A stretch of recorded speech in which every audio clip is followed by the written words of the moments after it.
Hope y'all having a good day today. We're tuning in for a nice, solid game. We're gonna be casting Slick Catboys versus Panic at the Discordia. But without further ado, our two casters today. My name is Sean Tastic at Shizzy the God Lord, and I am partnered up with the one and only Nathan. How you doing, Nathan? Thank you, Sean. I am doing great. Let me tell you, I am high off of this draft, this challenger draft that just finished, and I am super psyched. I can't even tell you super psyched about first game of the premier teams. And I got a little skin in the game because two of my boys are facing off against each other. That's Young Cub and Daffster. Big fan of both these guys. Oh my god, this is going to be a banger. I'm excited to see what these folks bring out to the table because we always want some good plays, good call outs, and good wards. You know the vibes. And before we forget, we don't want to, make sure we leave our camera out. We have Jimmy on cams today doing God's work, making sure we get to see these games live and in real time. So thank you, Jimmy, for doing the cam with us. That's right. Jimmy always doing the heavy lifting, doing the hard work, doing the technical stuff that I just can't seem to figure out. And so I got to say, I appreciate what he does. And I think the games are better when he cams them. I'm not afraid to say it. Yeah, Jimmy and Oath are gods when it comes to camming for sure.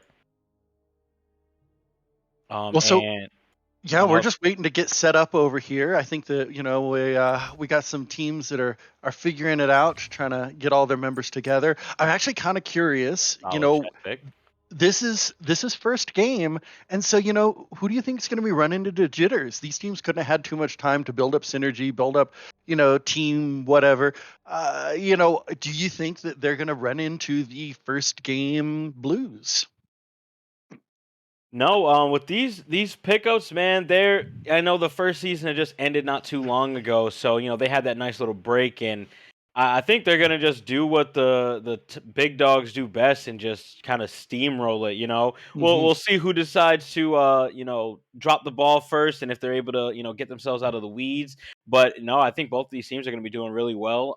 And I will say, no bias here. I do love Panic at the Discordia. That is a phenomenal name for sure.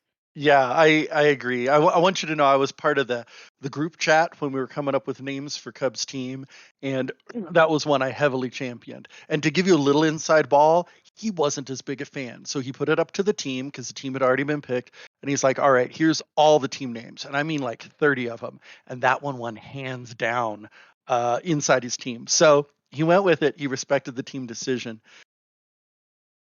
Good. That's what a good captain does. I know.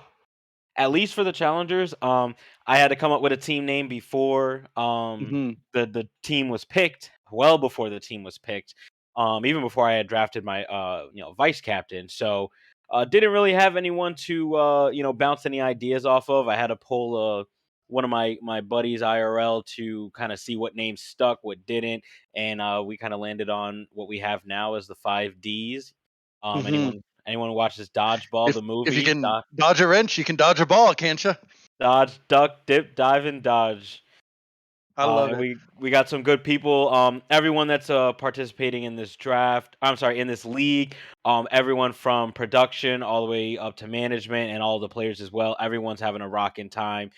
Definitely giving a shout out to all of our admins, keeping it sane, keeping it clean and fun in the chat with us. We're making sure that we have. Oh, we're diving in. Are Okay, we a go? Are we a go? I thought we we're were gonna we're have to fill a little bit more. okay. What is this? What is this map? This can't be. No, this is. You know what we're doing? What Yeah, is we're. it? Daffster is playing the. This is the mode of the day or Smite Night. This is the. What you want to call it? I guess this will give our cameraman a chance. Smite Nights.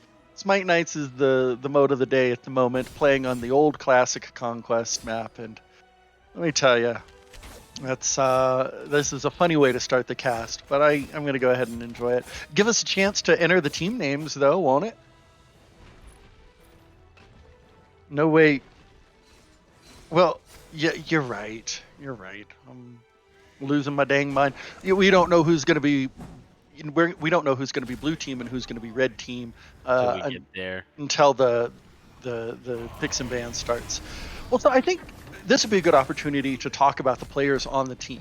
I've got a cheat sheet in front of me, so I'm just going to kind of tell you a little bit about these guys That because was a phenomenal pull. I'm sorry to cut you off no, it's there. fine. That was Hey, also a good Loki ult. The Mulan Aegis coming out, and she's taking a lot of damage. She's still alive, but Loki does get that kill to secure off. But that pull, that Mulan pull is no joke. It's almost as weird as Sylvanas' pull, but it does damage, and it's better because Sylvanas' pull is a joke at best. you know what? I love it. Let's go ahead and cast this one real time game. I see that we're down a guy though on blue team, so it's going to be a little bit tough. Daster in the chariot coming down, landing Wild on the miss Guan. on that ult with the Apollo ult. Oh, the Oh, the Emoja! Riptide. Oh, he that was phenomenal. That first of all, that Yamoja 3 that came out of there was nutty. And then somehow, how did they all get rooted? Was it entangled sprint pop? It had to have been because I don't know what he could have used to kept them at bay. That Guan lived was a crime. Oh, but it's over now. Titan damage 1%, and the game is done. Well, they managed to pull that one into victory with the 4v5. So hopefully we'll actually be setting up for the real game here shortly. Let me tell you a little bit about Daster's team because if you had a chance to keep up with some of the players for the Premier League, he has a bonkers roster. Daster's the team captain. He got Paxi as his vice captain in jungle. Both of those guys, not even exaggerating, no hyperbole, they're SCC level. Like they could definitely be playing on a real team, more or less full time. Like they are mechanically great, very knowledgeable about the game. We're going to see a lot of play out of them. Their first pick was Lone Wolf, which is I think one of the best supports that was even an option for Premier League. And then let's see, they put um, Big Reggie in mid and Shiro Ima in solo, if I got that right. There's a chance that those two are swapped because I haven't checked with them afterwards. But both of those guys, great players, very mechanically good, high level. And so, as far as ability goes, this team's very strong. Yeah, And for first and foremost, before we jump into anything, gonna definitely give a shout out to Paxki. That's my boy. I asked him if he was interested in joining the draft league, and he said sure. And my man he's cracked, as the Fortnite kids say. He is absolutely insane. He's a phenomenal jungler. He's a phenomenal player overall. But definitely giving a shout out to my boy, main man Paxki. I'm glad he got picked up as a vice captain. And I definitely am hoping good things for him for this season. yeah, that's what I'm saying. Paxi is great, arguably the best jungler in the league. We gonna find out because let me tell you about Cubs team because I don't even know where Cubs going because he got such good players on his team. I believe we're going to have Midman Jungle, as counterintuitive as that is. And he's a really solid player. And then we've got Wingman Ghost, who was part of Cubs' winning team last year. Cub and Wingman won North American East in this league. And so that's two great players as well, plus Midman. They picked up Armor Wolf, who's an insane carry. And so then rounding out the team is Krazen, who I believe is a Grandmaster's level support. And so this is also a stacked team. These premier teams are nuts from my perspective. Like the quality of players, the skill that's going on. Everybody in this league that knows Cub knows he's a really good player. He drafted four better players, and so there's really something to be said about that. I'm rooting for both teams. I don't know what to say. Like I just looking forward to seeing this Titan bash going on between the two of them because I think it's going to be great. Yeah, definitely looking forward to whatever these folks are going to be pushing out. And yeah, Premier Draft was something to look forward to, and they got a lot of good players up, and there are just a lot of good players overall. And even after the Premier Draft, we ended up getting a few more people that would be eligible for the Premier. So hopefully, if they ever need to get picked up as a sub or even as a free agent later on in the season, definitely looking to see what everybody that's in the league has got to showcase for everyone in the draft.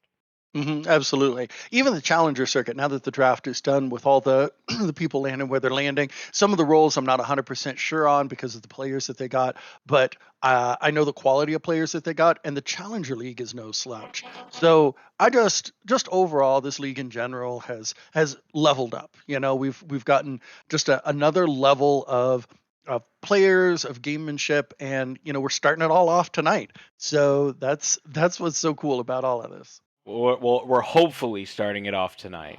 Any minute now. I can feel it. I can feel it in the air. Also, just want to give an apology in advance. It's hot and my window's open, and there's someone across the street that is just revving up an engine for no other reason than just to. So, just want to give you the heads up on that. If you hear that, that's what it is. Man, that Discord noise cancellation is doing you good. And I'll be honest, I got my window open too. So we just vibing here. We enjoying the weather. We trying to get that natural light in. And That so clean it just air. yeah, while we're talking about games. Little of both worlds. You know what I'm We saying? can't touch grass, but we can at least feel the air that's touching it. That's what I'm talking about. And I like that. Man, yeah. So hopefully we'll be getting these teams together. I think there's actually a concern that if somebody doesn't show up, then we got to consider like a game forfeit or something, and so we gotta watch out for that. And in fact, And I'm gonna try and we side are comms we to are Jimmy. Oh, in oh, I We are see it. in there, so let's get with these picks and bans. Arguably the longest part of the game. I've seen games be shorter than the actual pick and ban phase. Back before they made it to where everyone banned something in ranked, pick and bans would be like 15 minutes almost. And Hmm. Kali is going to be the first person banned, first god banned, with Nemesis following on the other side. Going after the jungles. I see that. Yeah, they're definitely trying to limit the carrying that's going to come out of from the jungle because right now jungle auto attack speed jungles are just really something right now. That includes Hmm. Nemesis, Kali, Baka, and Mercury. They are Yeah. very very viable picks, and you want to get them off the table unless you know you're going to be able to handle that. And truthfully, they can pub stomp a lot of people on their best day. Yeah, anyone that can take advantage of either kins or crit with the health boosts that players have gotten. Kins get an extra value, and for that matter, crit's just very strong. And so seeing the Jing Wei and the Bakasura, I feel like you mentioned him just a second ago. Um, I love the abbreviation for Panic at the Disco, Ordia. Panic at the Disco, Ordia. So yeah, like I think that these bands are making a lot of sense. Do you think that Jing top carry? Do you think the top hunter, I should say? Absolutely. Um, Again with the revving of the engine, but yes, I no, do hear that Discord. one. Yeah, Jingwei is definitely a very she's arguably the safest hunter in the game. That ult is absolutely nutty with just getting in and out. It doesn't do a lot of damage, in my opinion. Mhm. However, just being able to just escape from whatever you need very quickly, and then her knockup, especially in tight quarters, is very, very potent. And they are going to first pick Mercury. Mercury real strong Mercury right now. is definitely going to be going into that jungle and super duper strong. You get Mercury online. He's super late game, but even early game, he can just frag. Absolutely frag. Yeah, I especially think that the grab where he can grab you and throw you level 1, level 2. I mean, like obviously he doesn't level at level 1, but when you hit level 2, you grab them. If they're pushing tower, you can just throw them under. It's really strong early game. And so when we talk about Mercury being a late game god, that's not to say he can't be effective in his ganks because CC is really strong early. Okay, so looking at some more of these picks, they do lock in AMC and Fafnir. And then on the other side, we've got Chiron and Geb. Now, Um, I had this conversation with someone before. AMC is one of the hardest hitting hunters in the game, late Hmm. game. There's three gods personally that can box him out and have a fairly even shot, and that's X Ball, that's Rama, and that's Artemis. Um, Yeah, but when you're Anyone talking else? about late game gods like that, like that's a pretty stacked list of gods. Yeah, those are the only folks that like just blow for blow. AMC, it will have a little bit more of a difficult time beating them, but he definitely can. Anyone else out of those three really gonna struggle. Mhm. He is just super potent, even with his lack of mobility. And he just has those hives everywhere. It's almost impossible to get them all down and get And them I'm going to all off make a the map. prediction. I'm going to say that's AMC mid. I want to say we haven't even seen their final form yet because with a Fafnir, you've got a Mercury, an AMC, and then potentially another Hunter. That is going to be insane objective shred. Yeah, with Fafnir just being able to boost the whole team fights, Fafnir is just that guy to go to. They Hmm. made sure that, whoever they made sure to get rid of Oleron. They don't want to have Oleron on that team with a Fafnir, Merc, and AMC. Um, a Syllaban. Um, Taliban. as a Scylla main, I do think in this meta she does struggle. Because it's kind of just low cooldown mages are really Hmm. like it's their time to shine, and Scylla's not one of those. So that's an interesting ban to get rid of. But I guess it's to make sure AMC doesn't have to worry about big circles just coming down on him and raining hell. Yeah, I think that that's it. I think that if Scylla can get through the rough early that exists when she doesn't have cooldown, when she doesn't have a lot of power, her late game is still one of the best as far as, in my opinion. You land a crush, you land an ult, you get a reset. That's a Man, Horus it is jungle. huge. That is That is a definitely a Horus Horus jungle. jungle. And let me tell you, Midman on the Horse Jungle is absolutely insane. This is a signature pick for him. He's super comfortable with it. I've seen him do crazy things. In fact, I think I saw what was it, a screenshot just recently where he had Panda Cat and Awesome Jake and just about every player in his ranked lobby, and he was playing the Horus. So I'm just saying, when he's at go time, that's what he goes to. Understood. So Kumbhakarna Geb, it's got to make you ask which one of those is going into solo. Because I think that the tanky solo has largely okay. It was just a troll pick while they thought about it. Okay, so Kukulkan mid. Kukulkan. Kukul. Okay, hold on. Before we even go over to the Kukulkan, what But is this this hovering Opwash? Upwash? Oh, it's Okay, also a troll pick. okay, yeah, because Upwash is just no. Wait, Stop it. no Stop. wait. You won't lock that in. There it Okay. is. Oh, And that there is it the is. ADC. So it's definitely looking like it. I'll bet money on that AMC mid for sure. Cleo made it through. She did. They had gotten rid of a couple of good mages. Poseidon is a solid mage to ban out. Same thing with Baron. Baron Samedi is absolutely nutty. If you can get him Hmm. tanky, he does a lot of damage and he just doesn't die. And that Um CC is so reliable. Like the if you truly know how ultimates, to utilize his ult, yeah. Jesus. Burns Um beads, you still CC them after the beads are over, and then you have a route that's easy to follow up with. It's just he's really good right now. Um, so Cleo solo, it's got to be, and gosh, we're just gonna see the jumble as they all move around. Yeah, RDO solo as well. RDO solo for sure. Gonna be going into who is that? Let's look. Oh, it could definitely be a Cleo. I'll put money it's a Cleo solo Hmm. and Yeah, Horus. so that tells me that Krazen has gone to solo lane and Young Cub is playing support, captain support from his role. He said, and we talked about this before. He just wants to go where the team is best. He doesn't care about playing a particular role. He doesn't necessarily want to be, the guy or the hot shot. He just wants his team to win. So whatever gives his team the best chance of doing that. So I guess in their games, that's what they decided is he plays a solo. But let me tell you, as a guy who's played with him, Cub's a pretty good solo. I'm sorry, support. Cub's a pretty good support, is what I meant to say. And looking at these team picks right here, predictions. The side of Young Cub, they have to stomp early game before AMC really gets online, and Yeah. Chernobog as well. Chernobog's passive, kind of slept on, especially in the late game, because all of a sudden you just like 1, 2, 3, 400 health is gone. Yeah, And just from the passive alone, like it's absolutely insane. And Fafnir is going to be boosting the entire team. I 100% can smell that Shogun's is going to come out. If not Shogun's, Talisman of Energy, because it's just going to help mobility wise, attack speed wise. They're just going to be doot doot doot, and they're gone. I like to Um, ask it like this. You take the player names away. Who won picks and bans? AMC. Yeah, I mean the team with the Fafnir, two hunters, and a Mercury.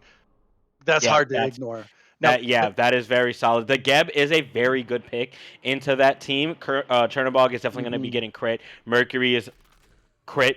He's if you type crit in Google, Mercury should pop up. You know what Yeah, I for mean? sure. Mercury back in the day when Mercury had that golden bow, and it was super good. It's what made Mercury Mercury, and then they got rid of it because all of a sudden hunters are picking it up first item and getting that crit chance at level 3.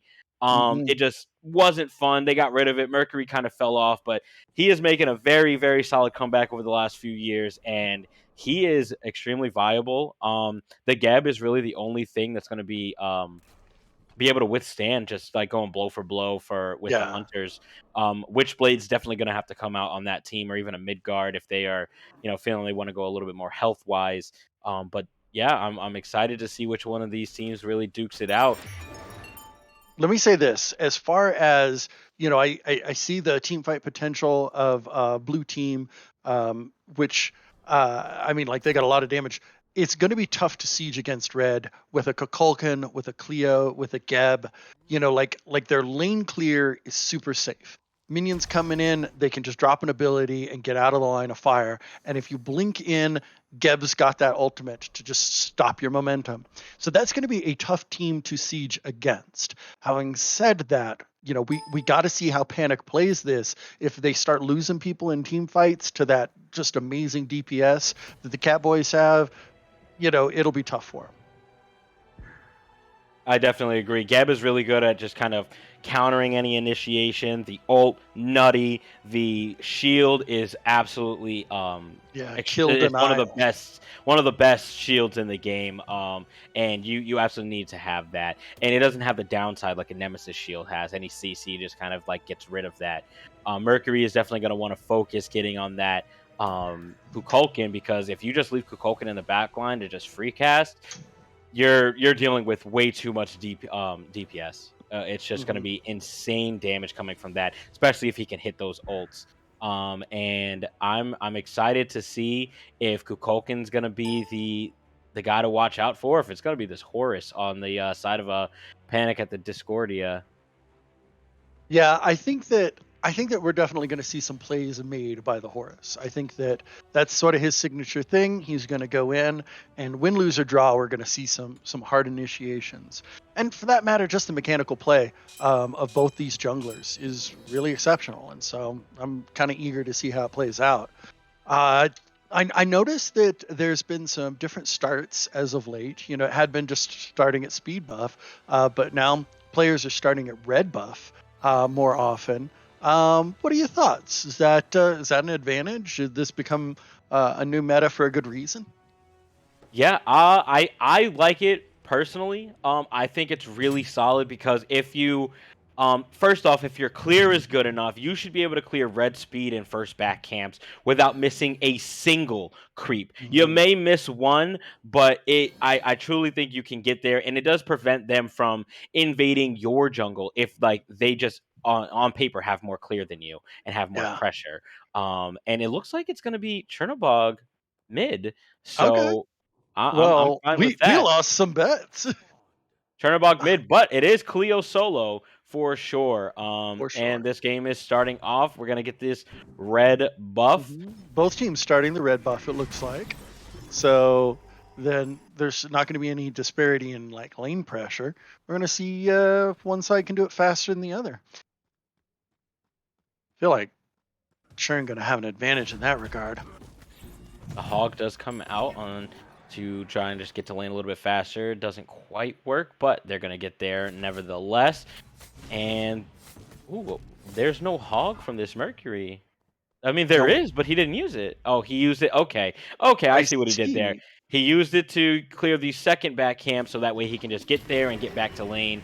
Um, Horus doing his thing, and he's going to be looking to try and get those oracles more than likely. Um, Probably would have stayed for the next wave because the wave is literally right here, but they're going to go and try and get those. Ooh, Or ooh, maybe, or maybe it's an what we early got gank going on over into the here? right lane. Ooh, the blink coming out from Horus. We do get the Waits out. AMC beads. He Ooh, waits the it shell out. does come out on the Fafnir, and First 1 minute blood and at a 10 minute. second goes to Horus onto that AMC. That is solid. That was a good blink. It was good beads, but they did get 1 blink for 2 relics, so that's solid. They got a kill out of that, and it's going straight over to that Horus jungle. Man, I got to tell you, this is the kind of play I expected to see at the Premier League, where you've got solid plays being made right in the first minute. Ganks on ganks, man. This is gonna be good. I imagine there's gonna be a high kill count. All right, so when Kukulkan threw down his his tornado and Chernobog dashed out of it, if that was me, I would have been hit by the tornado because that's Yeah. what Smite does. I don't know how he didn't eat that, but Smite just says, "Oh no, Mhm. you were half of a pixel away from being able to That's escape that." that's why we're not in the Premier League, dude. These guys, they're Exactly. counting frames. We don't even know. Oh, Horus going back over to the duo lane. Oh boy, what I hated if I were that AMC right now. Not again. No beads, no No shell. beads, nothing, and he's gonna fall. Oh, Gets the Geb shield and immediately takes him out. Fafnir may fall too. Yeah, they understand. Geb, and Fafnir falls to the Geb. Horus is making sure to keep that AMC in check. Cleo in the wall trying to secure her blue buff. She doesn't get it. She's gonna walk away pretty unscathed. Mercury Mhm. is Mercury and Ardio gonna be going back to lane. They're not gonna try and take that little side camp over in the way of Cleo, but Cleo's really trying to box these folks. I respect it. And I Escapes. am going to say, good play by Blue. Take what you can get. You see that they're focusing on that lane.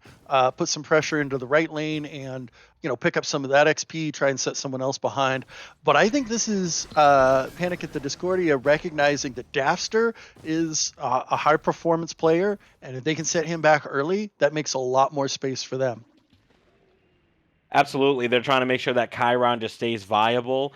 Because again, once it comes to that late game, Chiron is going to really kind of struggle with getting AMC out of there. AMC just does a lot more damage overall than Chiron can in the late stages of the game. Hmm. Trying to see if there's any hives up, but I don't see any on the side of their team. Yeah, I don't know if they aren't showing up on the mini map for spectator or what that's about, but yeah. Can't imagine being an AMC without hives. Ooh, there's a gank going on in solo lane. Ardio going up Yeah, against action Horus in and lane. Cleo. She does manage. She gets out, fairly Hmm. well. A little low on the mana pool, but um, it's Hard an to kill a Ardio. Cleo. That is I'm a sorry, hard to Horus ult kill an incoming. Ardio. Oh no, he was backing. My apologies. He was backing. It looked like it was his ult. I He know was what you covered by the mean. wall. I'm like, where is he going? She's almost on the tower, my He boy. has the circle and the arms up. They look the same. Righty, and in solo lane, I think it is gonna go to Ardio. I think she's just gonna be able to survive a little bit more Yeah. than Cleo. Cleo is safer, but Ardio is just she's Ardio. You don't want to go up against a good Ardio. She can really shut down your team. Especially and they got some mobility on their team with Mercury and I'm sorry on Discordia's team, Cleo, you get that cripple off. She's not going anywhere. Same thing with Horus, and then Chiron can't dash out either. So Ardio is a pretty solid pick to try and limit the mobility that they get from the Cleo. Yeah. All right. Well, so I'd like to see damage stats at this point. Right now, Panic's got a 1K lead. I think a lot of that's just from the first blood, but that Horus really like leading the player damage charts at the moment. Right now, top 3 people are all on Discordia's team. They are just 2,300 damage, and we're only 5 minutes in from the Horus, doing really, really Mhm. well, applying that pressure in multiple lanes. He's just kind of all over the map. Right now, Mercury is sitting at a very, very minimal 208, but it is an early game Mercury. Like we talked about earlier, he either does a lot early game and then all game, or he just pops off out of nowhere in the late game to just really crack the whole team out. Yeah. Something I'm just noticing, and I think it's because I was so absorbed in the picks that I didn't even notice the players. Wingman Ghost supposed to be the mid laner for Panic at the Discordia. It's Chubby Ostrich, one of the players that joined too late to be eligible for draft, but available to sub. And so Panic at the Discordia playing with a sub right now. Not a lot going on in these games right here, but in terms of builds, it does look like that Mercury's got his golden blade online. Oh, a blink coming out from Horus onto the Chernobog. Chernobog, That absolutely 1, 2, 3. He tasted that Kukulkan ult, got annihilated. Mercury ult does come out. He's doing a lot of damage onto that Horus. Horus still alive. Mercury gets a shell, and he still falls double kill in the way of Kukulkan. That ult was nutty. He really had nowhere to go. The body blocks, the goodness. positioning on that, it was so good. Yeah, I spoke his name, and apparently Chubby Ostrich felt the need to show up, and show up he did. Jumping up in the player damage, he's now third place, and man, you love to see plays like that coming out hot for Panic. Like, I really got to give him credit. I think that this is going to be a couple of well-matched teams, but they're taking the stick early, and they are driving this plane wherever they want to send it. Right now, Chernobog is sitting at no player damage? That has to be a bug. You're telling me he didn't hit anybody? You didn't hit anything? Like, even his dash does damage, right? So, like, I don't know. Keep an eye on him. And speaking of damage, Mercury went from second to last to fourth place. He jumped up. That ult was a pretty solid ult. He got some good damage off as well, but just wasn't enough. That Kukulkan whirlwind was just taking him down. And he does get the dash off into the wall to escape that. Mercury coming in a little bit, throwing that one out. Ooh, he does eat the sneeze. And he's going to be able to walk away from that. They're just not really going to take anything out of that. Right now, they're going to be looking to get their three-way split onto a red buff. I mean, yeah, this is reminding me of older seasons where the I farm, you farm, we all farm this red buff. Just the 3v3, letting the lanes solo farm. Which, on that note, how's the Cleo v Ardio? Ardio got a lead, a one-level lead. I guess that early invade has set the Cleo back.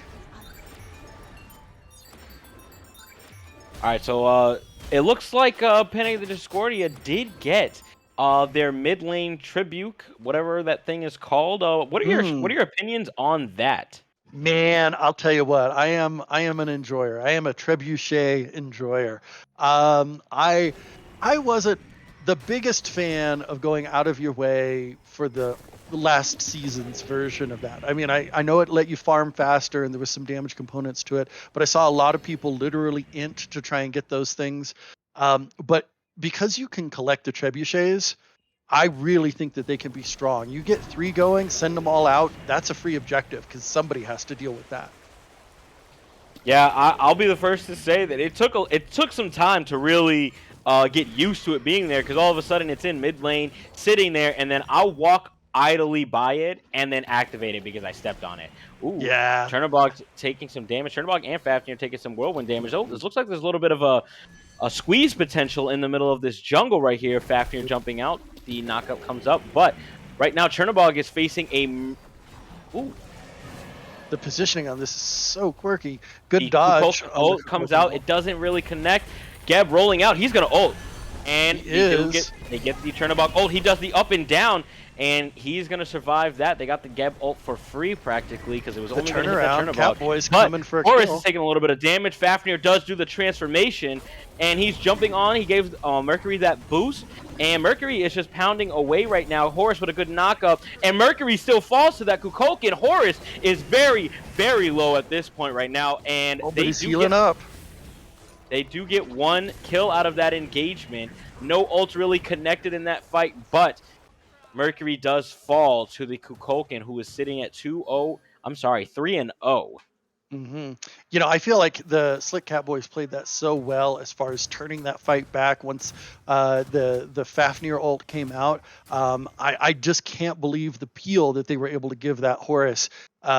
Any other team, he would have died for sure. but they were able to just trade out aggro, trade out damage until he got away with 1% health. Absolutely. And Horus is one of those gods. He's super, super slippery for being a warrior. Like like most warriors are just kind of all in your face and just want to sit there, tank damage and do damage. But Horus is just like weave and then just he's out of there. He's in and out. Mercury's got a 2-level deficit onto this Cleo and he's trying to box her. It's not really going too well. Fafnir is really just kind of peeling for this RDO. And I think that they're trying to force something on the side of Panics, but they're going to disengage because they were going to be dipping too far into the enemy jungle. Yeah. And Well, I Trade is noticed. coming down mid as well.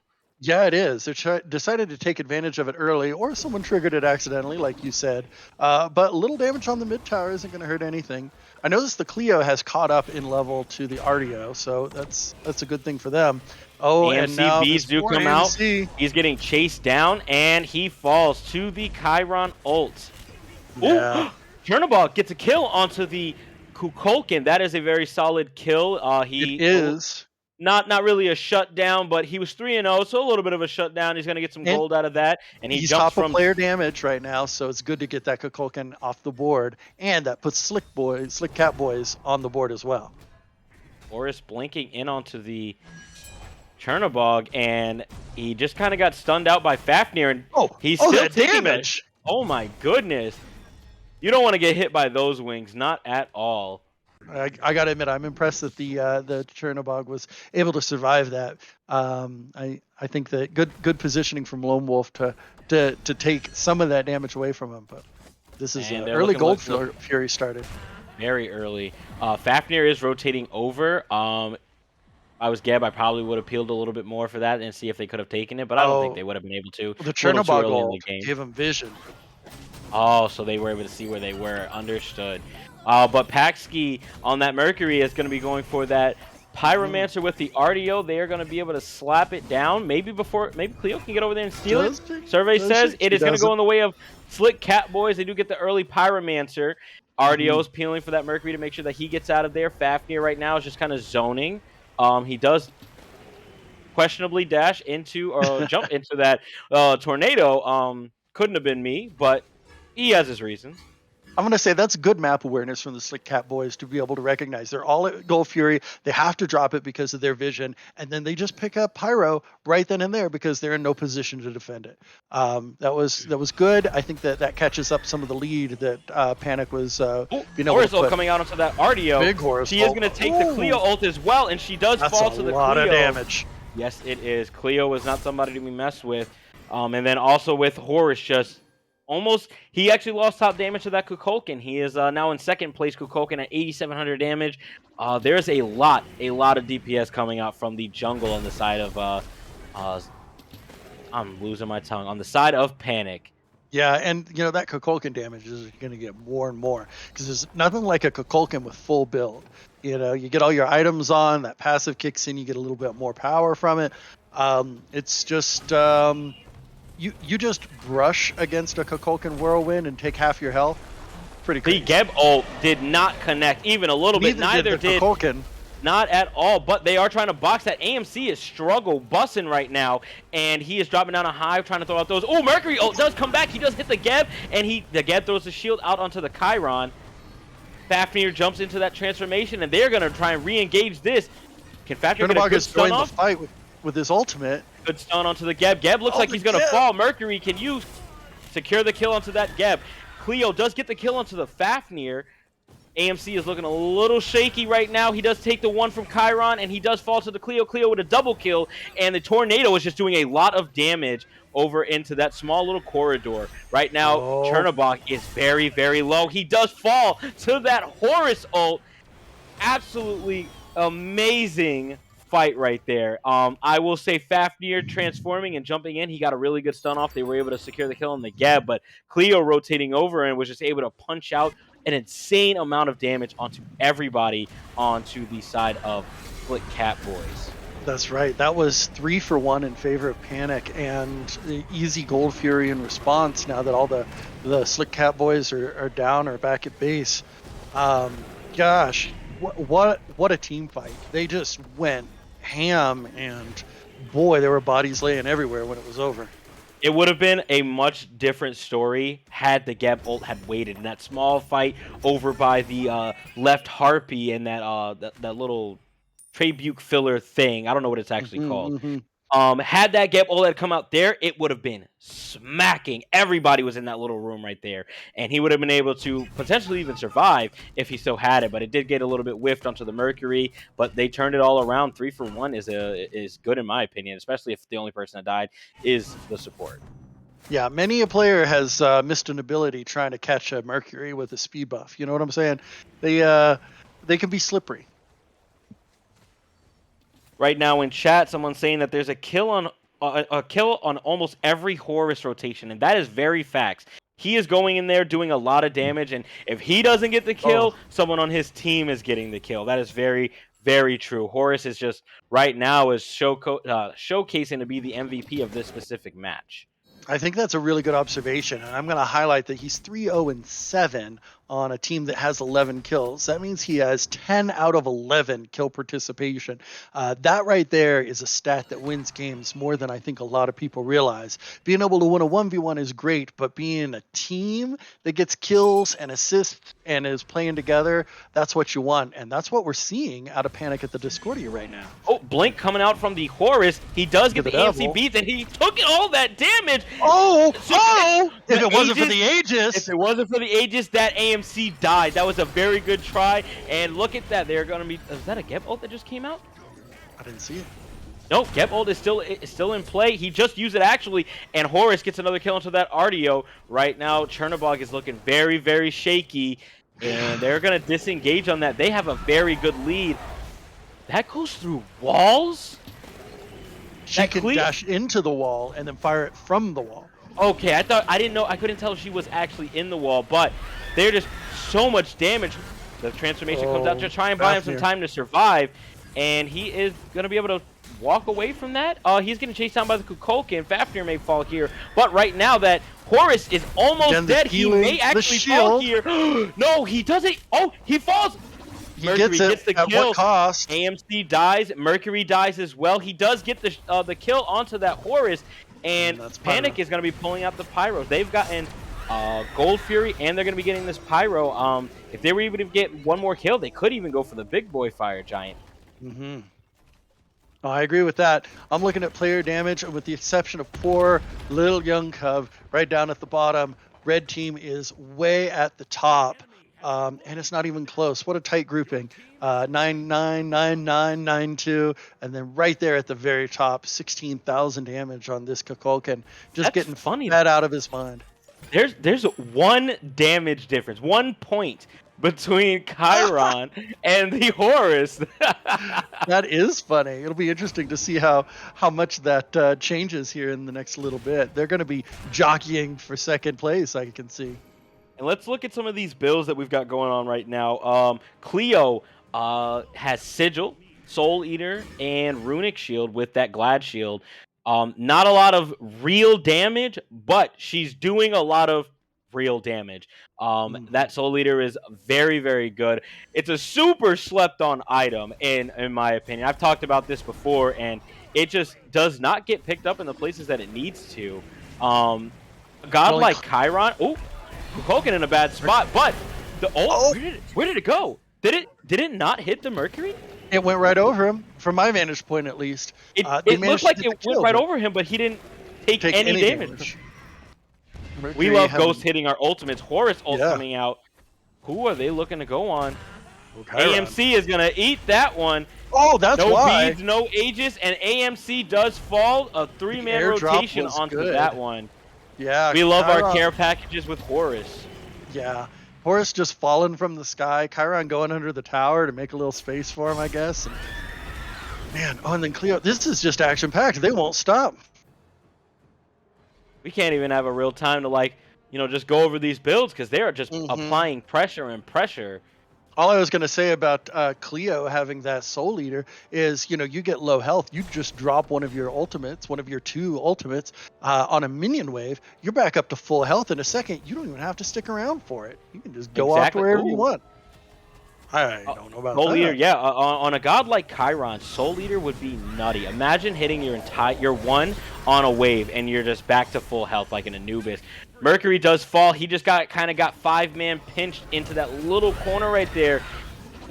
Fafnir Where taking a is lot of Chiron damage gonna into the go? Oh, transformation. Fafnir does fall. Double kill goes into the way of the Horus. Coconut comes out, doesn't really connect, but it doesn't matter because right now they are up 5-3. Horus diving under tower.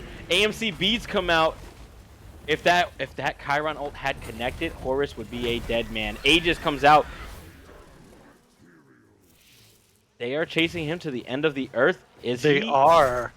I And think they he's did a out. That's phenomenal unbelievable. job of pinning this AMC down. Again, AMC super strong and hard to deal with, but they're making it look like he is bottom pick right now. Horus dashing in onto the Chernobog. Chernobog beats to come out. Chernobog taking a lot of damage from that Kukulkan. He does fall to the Horus. Horus getting a rampage right now. Horus is 9-1. Mercury is trying to box his way out of that one, but he did not succeed. Double kill again into the way of the Horus. Mercury level 16 just does not have the damage. Even with the Deathbringer built, he doesn't have the crit chance to reliably do those crits. He can't fight his way out of a 4-man grouping. You He know, also does not have any. He doesn't have any pen.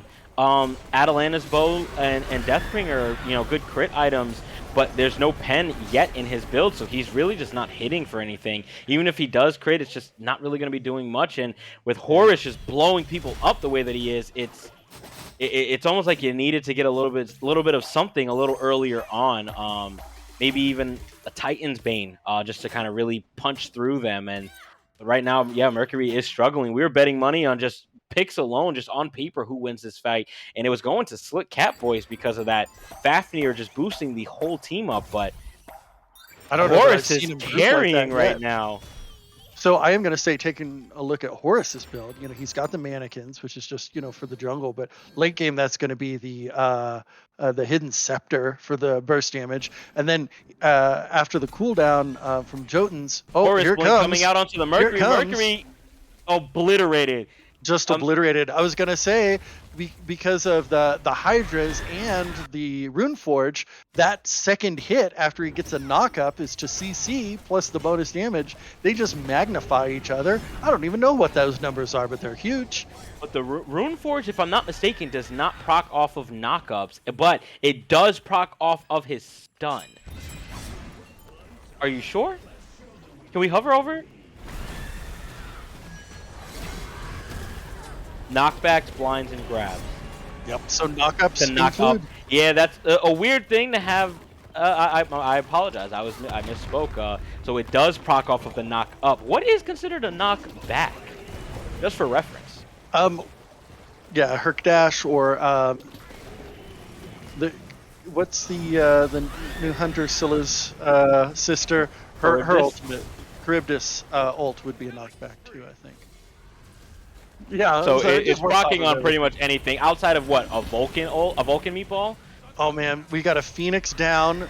They are AMC going does for not it. get away. They're going for end. Still have a tower and 2 Phoenixes up. It's a tanky Titan, but not that tanky. He's at Mercury half. coming in. Mercury popped like a Going zit out. on a 7th grader. It is absolutely Titan at done. 1%. The game is over. First game to panic at the Discordia. What excellent play. They came out of the gate swinging, and they didn't stop swinging until they hit the Titan. That was amazing. That was very one-sided. They made what is this, a set out of 3? I actually don't know. Jimmy, can you tell us? Yeah, Best out of 3. So we got at least one more, potentially 2 more, depending on how this one goes. Let's run these damage numbers across. So we're gonna exclude supports from this. We know they don't do any damage, but Artio solo less damage than their support, 2100, and Cleo almost 8 times her damage at 15k. Chernobog punching out only 10k damage versus the Kukulkan, who had 23, the only person to break 20 on in the game. And Mercury was just struggling with 10k damage against that.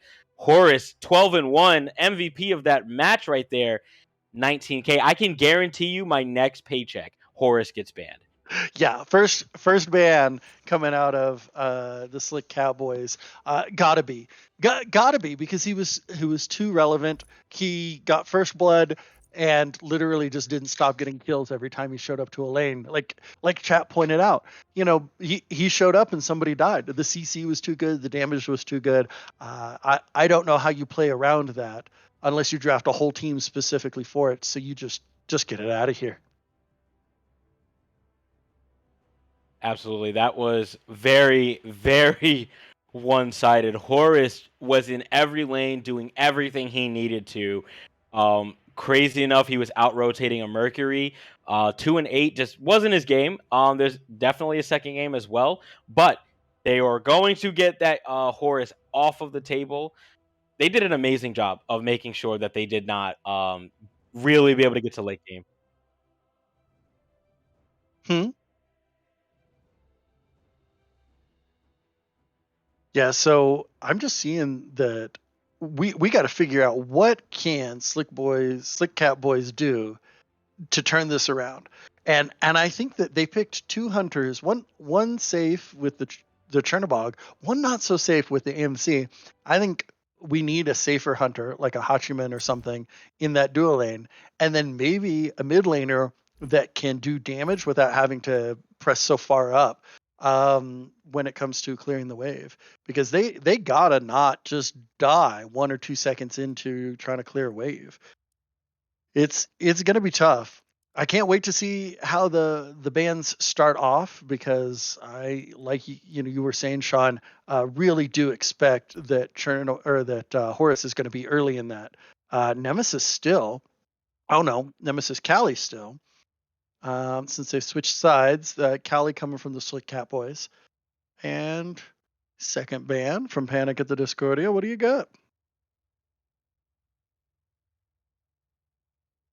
Looks like they're really thinking about it. So um Bakasura again for the meta choice, and Geb. Crazy that they thought that the Geb was more relevant, given that he was bottom of the damage charts and didn't even have that high a kill participation. But I suppose denying the kill is still a big factor, and that's not something that shows up in the stat line. And so if you save players, it's hard to say, well, this guy would have died if it hadn't have been for that Geb shield or that Geb ult at the perfect time. So I think that from their vantage point, from the driver's seat, they felt that the Geb was really relevant. And then a Baron ban, interesting because he wasn't banned or picked last. They didn't Cleo, ban the Horus. they didn't ban the Horus. I was They just got all right. They're grabbing Jingwei first off. Okay, yeah, I like the Jingwei pick. I wonder if they're gonna see if they can just snag the Pick Horus away. Because if pick the they let Horus. Horus go through again, it's like, did we not learn our lesson here? I mean, how are they going to play around that? Like, what are they going to do? Uller So, getting picked up. Okay, hmm so kind of interesting. I guess that's probably going to be Uller carry. And so maybe he's thinking, well, if Jingwei is good at getting away, what if I just 100 to 0 her before she gets out of stun? Maybe that's the way to deal with Jingwei ult.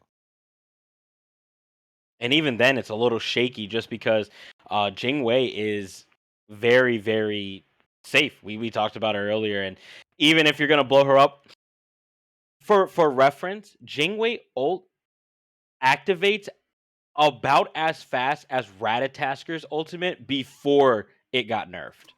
Mm. Back Yeah, in the day, Ratatasker's ult was just immediately he's up in the air. she's able to get out of damage pretty quick. Thanatos, my man says, "Oh, you're not going to ban the Horus? Let me just show you what else I got." I don't know if I'd want to show my cards so early in the season, but Midman's built different. That's the whole thing. Hey, Um, sometimes it's an advantage of just showing what you got because and Achilles, if they're gonna ban you out, then okay, I'm banned out, but now you have to worry about my four other teammates, I and see you what's didn't going ban on them out. here. They picked Kepri more or less first pick, and they were like, "Oh, Kepri ult, that's cute. What if we build all the executes?" Imagine Ao Kwang mid. Yeah, that's what I was gonna say. Get ready for an Ao Kwang mid.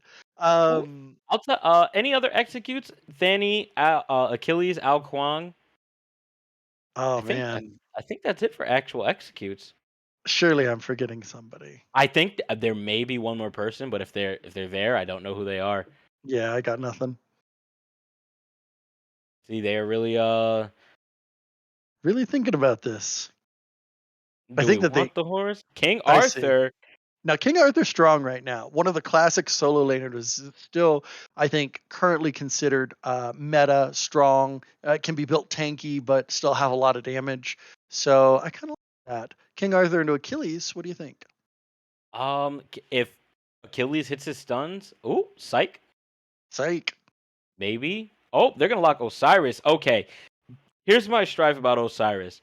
He can do a lot early game. He's actually very difficult to deal with early game if you don't pick someone that can actually box him safely, i.e., Hmm. Sun Wukong, Chalk. He's just very difficult to deal with early game. But late game, he's just a big minion that runs at you. His ult a joke at best, and it's really safe to get out, but at the same time I'd rather not, because you're almost rooted in place for like maybe a half a second. When you land, you can't really go anywhere, and he doesn't have any other type of mobility. So Osiris is definitely not a pick that I would pick. King Arthur would have been a better pick, much better a person to have in the team fight late game. I would agree, or a Gilgamesh or somebody who can, without a lot of power, delete a backline character who has an ultimate that really just helps the team, whether you're, like in the mix or not. Something that can like really be disruptive in a team fight. And Osiris, if he gets in there and he gets the threads and gets that stun off, that can be changing in a team fight, but it's so telegraphed and it takes so long that you got a lot of buttons you can press before that happens. And so, does Osiris live that long? Well, we'll find out. Let's see, but the Kepri first pick, not it. If I'm ranking Kepri in terms of like a viable guardian, Hmm. he's pretty low on the totem pole. Well, Um, I I think just his ult is good, but they just picked two executes to counter you. So rip to your ult, my guy. yeah, for sure. And I think that that's the problem with picking Kepri right away is because there is counterplay. I think there was no chance of Kepri being banned. I don't know why they didn't just wait for last pick and see if they've got a comp where they could, sneak a Kepri in and have him be relevant. I think they showed their cards too much too early. Now the Nuwa again, I think the Nuwa is going to have a tough time against a Thanatos, against an Achilles. She's got her ult to get away from danger, but then she comes right back down to that danger. And so, yeah, I think they're maybe just banking on doing that damage in other lanes with the ultimate. Late game Nuwa is really quite a terror because that ultimate's just going off all the time, and there's no getting away with 1% health like that. That Horus kept doing in the last game, but very susceptible to ganks. Extremely. She's gonna have a little bit of a tough time dealing with Thoth. Once Thoth hits about level 4. Wait, Hmm, what happened? I don't know. Maybe they're having to reset the game. Sometimes, people end up with a bug smite or something. Can't pick a character. We've already got all of our bans, so hopefully they're just going to go to a blind pick and just finish it off that way. And we'll see what they got. Yeah, I think the Thoth is a good pick into the Numwa because you can safely clear minions from such a far distance. You're not really likely to get minion stunned, which is a big problem when you're laning against a Nuwa, is you're just trying to get up there, clear your minions. The next thing you're stunned for half of your health. Um, Thoth doesn't really have to worry about that, and can be Sorry, my very involved. My mic was muted. My fault. Thoth, very safe.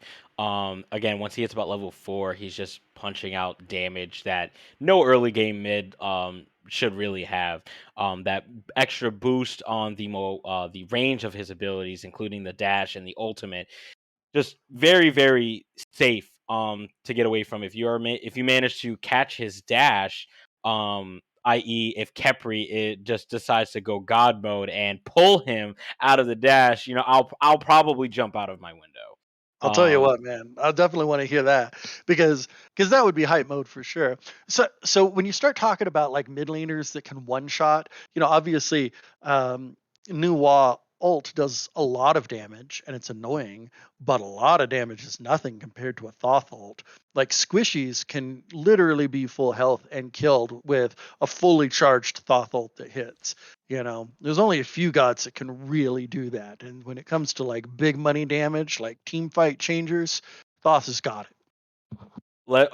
to double back on something you said, forget Nuwa ult, right? Yes, it's really good. You get that vision. Everyone's getting hit. And she's just really solid with just securing kills. But her real damage, her clay minions and her one, Yeah. boy, have I Blink Nuwa is awful to go against. Oh my goodness, the amount of damage. It's like, bro, I'm at 2400 health and you just hit me for like 1100 of that with two abilities. Yeah, Like, and then she gets that the line attack up every like I don't know 5 seconds. That thing's a super short cooldown. So there is something to be said for that. And I think often overlooked, Nuwa passive. Every fourth or fifth auto, she lands a root.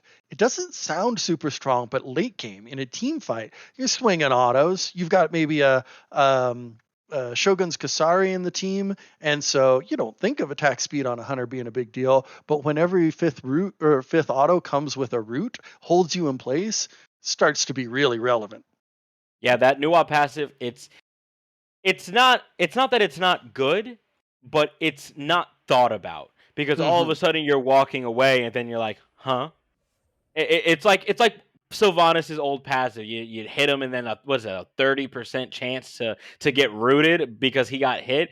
That is first of all terrible numbers. Definitely could have been a better passive. I remember back going with some of my old broskies. We ran over every god's passive in the game, whose passives were actually good and unique, and whose passive you could apply to anyone. And Nua's passive, you could apply to anyone. Yeah. Sylvanas' passive, any guardian or even any warrior would benefit from that passive. If it was a little bit more consistent than 30%. Um, it's just I don't know. I don't really like the route, but it's something you want to just keep in mind because imagine getting hit by that, and then as soon as you get out of that, you get hit with entangling sprint. You're rooted for 2 seconds Yeah. because you got hit by a passive by a god that shouldn't be anywhere near you. One of the things I like to talk about when you're talking about initiations is a soft commit. Like for example, Sobek Pluck is a hard commit. You're going in to get somebody, and if you miss that or if they beats that, well, now you're out of position. Nothing is a softer commit than just an auto attack. And so if you just hit an auto attack and they're rooted, oh hey guys, that guy's still for a second. Good quick reflex players like we got here are able to follow up on that like crazy. And if you miss the auto attack, big deal. You didn't lose a thing. And so that's part of the advantage that I'm talking about here. You don't have to get out of position. You just hit something. That's great. Absolutely. And when you're playing into a Noah, you want to kind of dance around your minions, or you want to dance around your minions because you don't want to eat that passive, because it will obviously proc on the first enemy hit, not just the first god hit. So Right. you want to make sure you're kind of dancing around the minions. A good little tactic is if your Nuwa is on the left side of the wave, be on the right side of the wave. Just don't be Mm. next to, don't be in her line of sight directly because you don't want to eat anything you don't have to. Um, and I also wanted to bring a point up around Thoth ult. Yes, Thoth ult late game is just it annihilates, especially through that garage door he throws up. It just absolutely slaps. And in terms of are they doing? Yeah, they're They're doing it. just doing all pick, yeah. Oh, so we got a Susano jungle. I don't think we got to see that. Yeah, they had Uh, already gotten all the bands done, so it's just a matter of picking the same god. So that's really good. I wonder what this last pick's gonna be. Cabroken. Cabrakan. I really be honest, I'm surprised. That's But not a pick that I was expecting. it's not the supportiest of supports. It's a high damage guardian. He certainly does have CC and the ground tremors. I don't know if that's been recently buffed or whatever, but boy, am I noticing the tremor effect a lot more these last season or two. Whenever I'm caught in a Cabrakan ground tremor, and he gets that every 5 seconds too. Like talk about a short cooldown ability. So he It's such a terrible ability though. Like, I mean, y'all could call me like whatever you want, Mister Hot Takes, but I think Bracken sucks. Like, I hate if I get a Cabrakan on my team, I'm immediately rolling my eyes and being like, okay, well, I have to pick someone with self peel because I'm not gonna have it. Cabrakan credit. is just gonna dive in. He's gonna try and get a stun off, and you'll just see him like flailing his arms around trying to hit one person. And if his passive isn't fully stacked, I'm sorry, his two's passive isn't fully stacked, he's not gonna get the second stun. The tremors, a joke. You can any CC gets you out of that. Anything you can throw out for CC will stop that tremor. And then his ult, it's high damage, but like if I seek a Bracken, oh, I'm just gonna play Soul. Why? Because I can just right through that wall. Yeah, I will say, not the supportiest to support for a reason.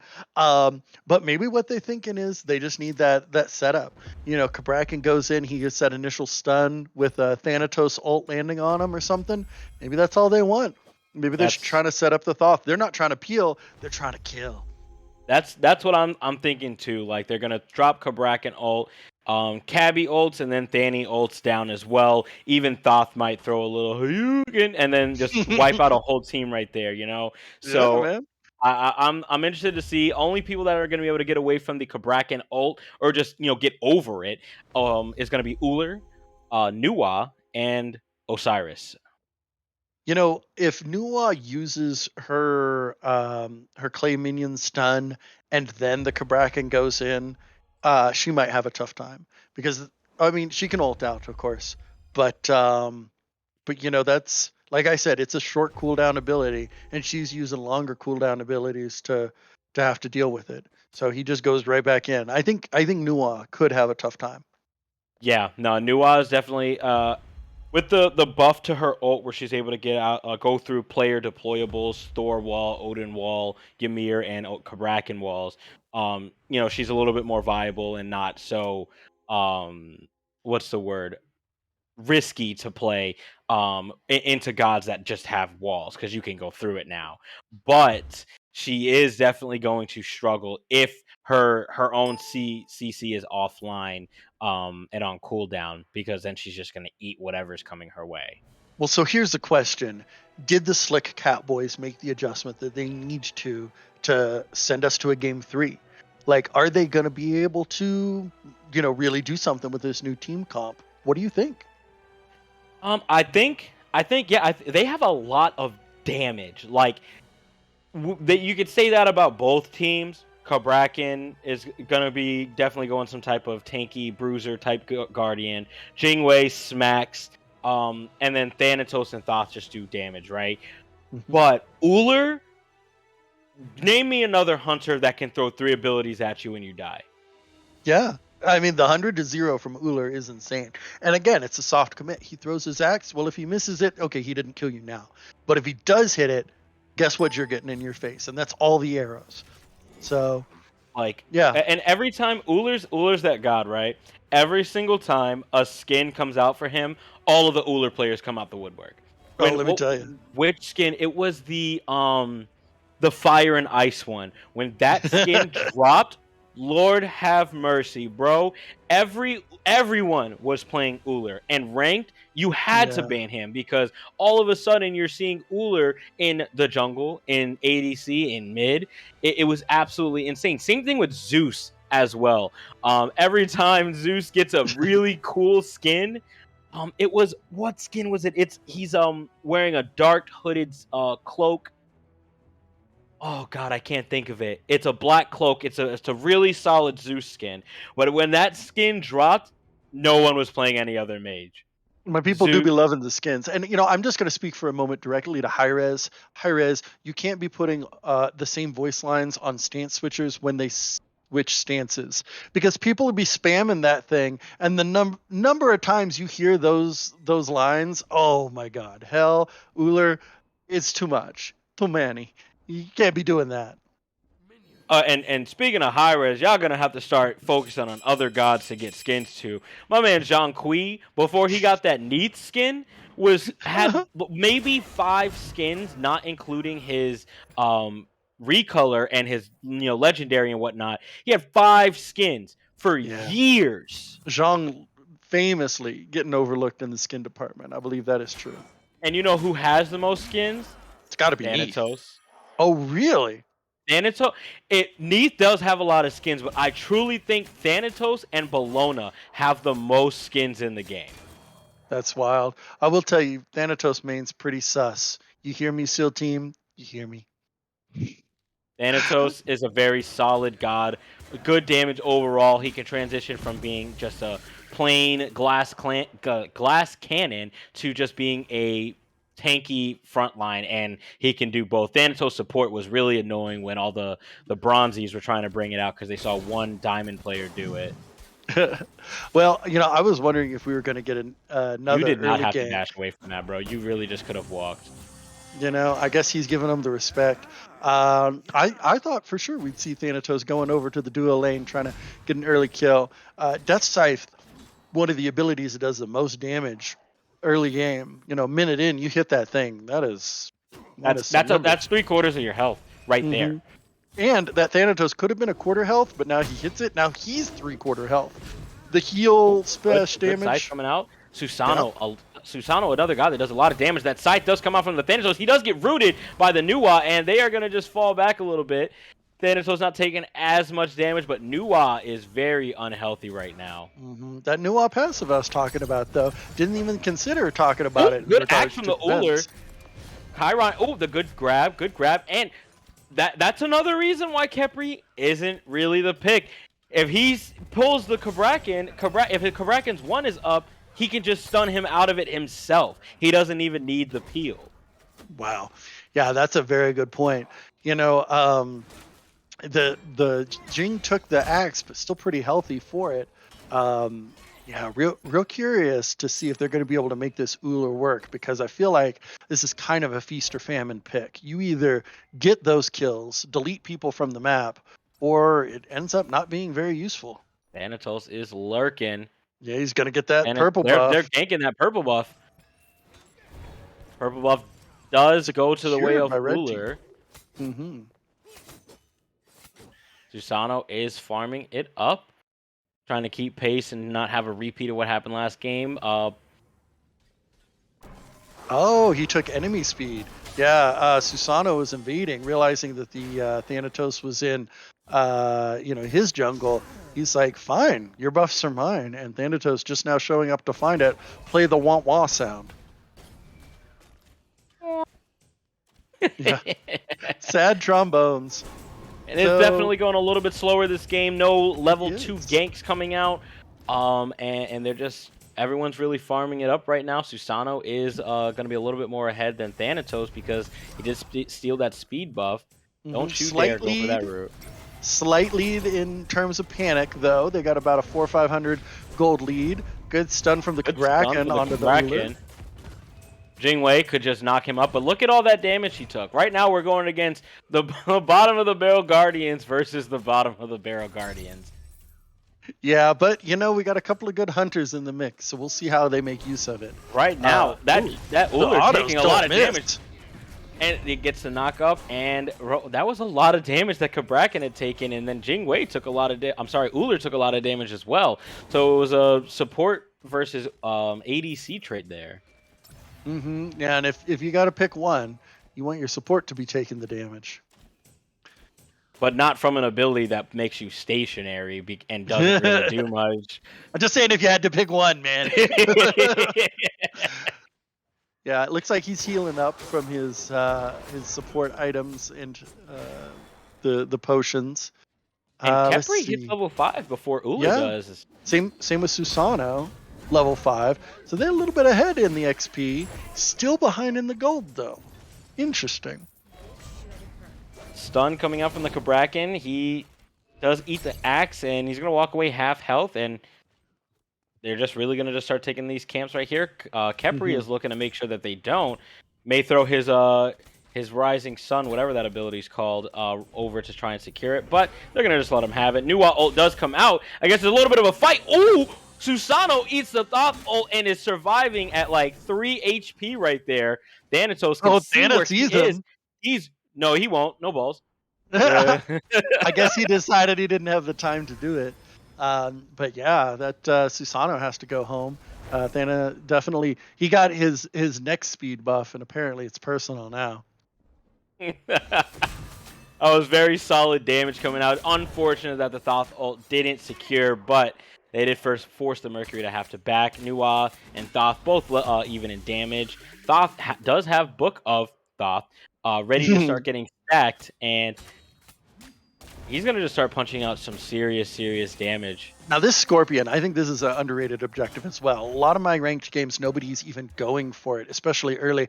And I think that first of all, XP gold, it's a camp that you can be farm it. But second of all, the enhance to the buff that you're going to get, it's not nothing. And if you've got extra lifesteal that your opponent doesn't have, that can be big after a couple of waves. So I really, if I one PSA for the people out there listening, get your Scorpions. They're great. I agree. They're not as tanky as they used to be. They used to That's just like right. kind of mess you up. Now they shifted that damage over to the red buff. If you Yeah. do a red buff and you don't have low cooldowns, good Yeah. luck. My jungler's not here. I guess I'll do this Scorpion while I wait for him to help me with red buff. Ooh, Susano is looking to try and Oh, pinch Thoth that. in Thoth, trouble. This is not where you want to be, my Thoth man. is his dash is up and super safe. He's dropping the ult, charging, and he's bluffing. Back Wow. when back when Thoth first dropped and he didn't have the mana cost for when he canceled it, you just hear "Hoo!" like Yeah. 6 times before anything, and everyone's It like was getting nervous. psychological warfare, wasn't it? Exactly. Thoth is sticking around to get that wave, and Khepri is rotating as well. hmm Damage look at charts right now. Uller is leading the way. He's hitting those axes and hitting those arrows, and he's really on his stuff right now. Jing not too far behind him. I also noticed that the Achilles is leading with a level Ooh, against the Osiris. Speaking of which, he's Achilles getting the is gank. He's doing damage. Oh, he's not going to be able to heal right there, but he does ult out. Susano ult comes, and so does up and down from the Thanatos for the first blood at 7.5 minutes. Thanatos is looking to try and escape. Achilles with the two-man on stun. exactly. Was that a Thoth ult that just came out? Yes, it was. Ah, dashing Oh. in, getting the root on it. Oh, Shell coming out from the those- Khepri, and they are going to be able to... Those minions, if those minions had stayed onto the... Get him, get him. Khepri Oh ult my does come gosh. out onto that Nuwa. Wow. You know what? Khepri MVP in that little play right there. She just saved 2 lives. Easy peasy. They got to go home, and so I suppose objectives are for blue team at the moment if they want them. I guess they're satisfied. We love the elevators from Thanatos, the up and the down. That was absolutely amazing. That was so quick and so clean. And what a difference in pace of the game. First blood at 8 minutes instead of 1 minute. Something to be said for that. Yeah, they made the adjustments from that first game, and now they are just going to try and adjust to it. Unfortunate because the Susano ult did connect on 3 people, but the Thanatos ult came out to make sure he didn't get hit by the actual knockup part of it, just taking the damage potentially. But Turned Kabrakan it is around pretty holding this. quick. Yeah, that Kabrakan holding this wave for that Thoth, So making sure weird. his. Young Cub never does that for me.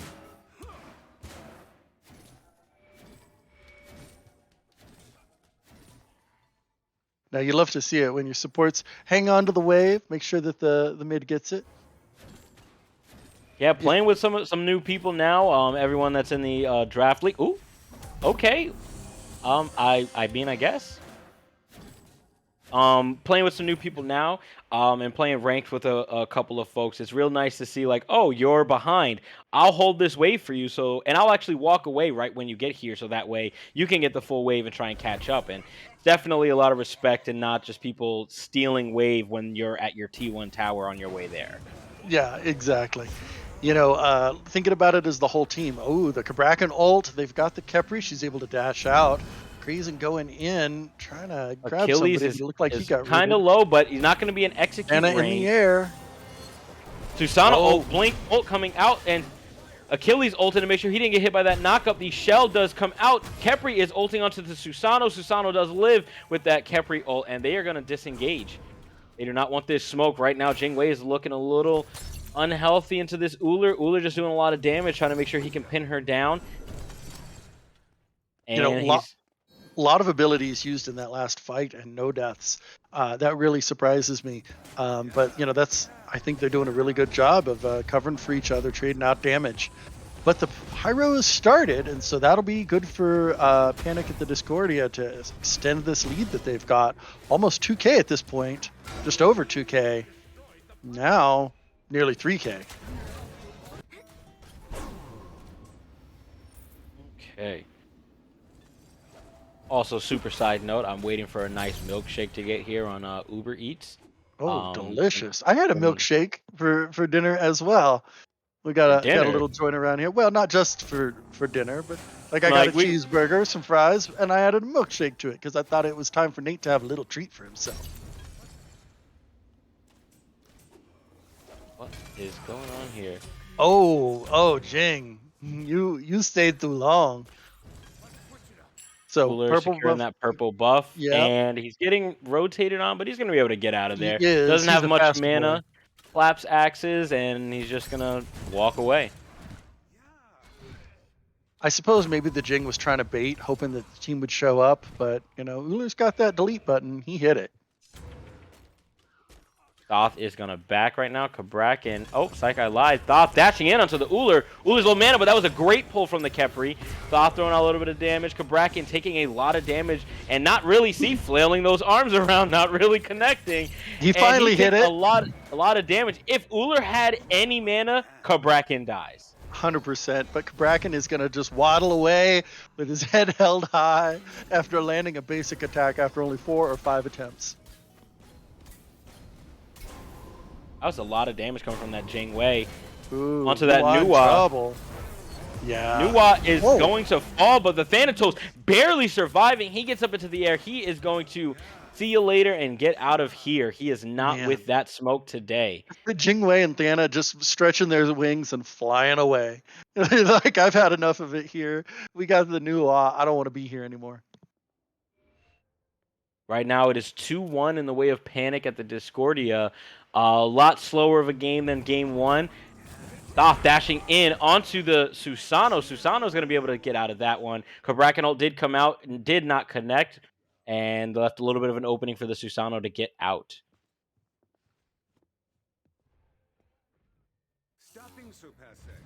Well, Slick Catboys need to figure out what their win condition is because they're starting to get further and further behind. Now, having said that, I think this is a meta where one really good team fight can turn a game completely around. And so I don't want to count anybody out by any means. They're playing it a lot slower, and I think that's smart, but I want to make sure that they're not giving up too much because at this point, if Panic keeps stretching out the lead, it could become real difficult to fight against them.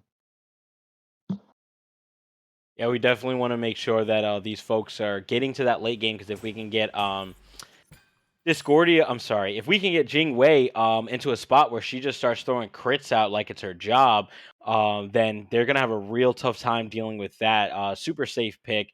And again, the only person to really fall in the way of Slick Catboys is Jingwei.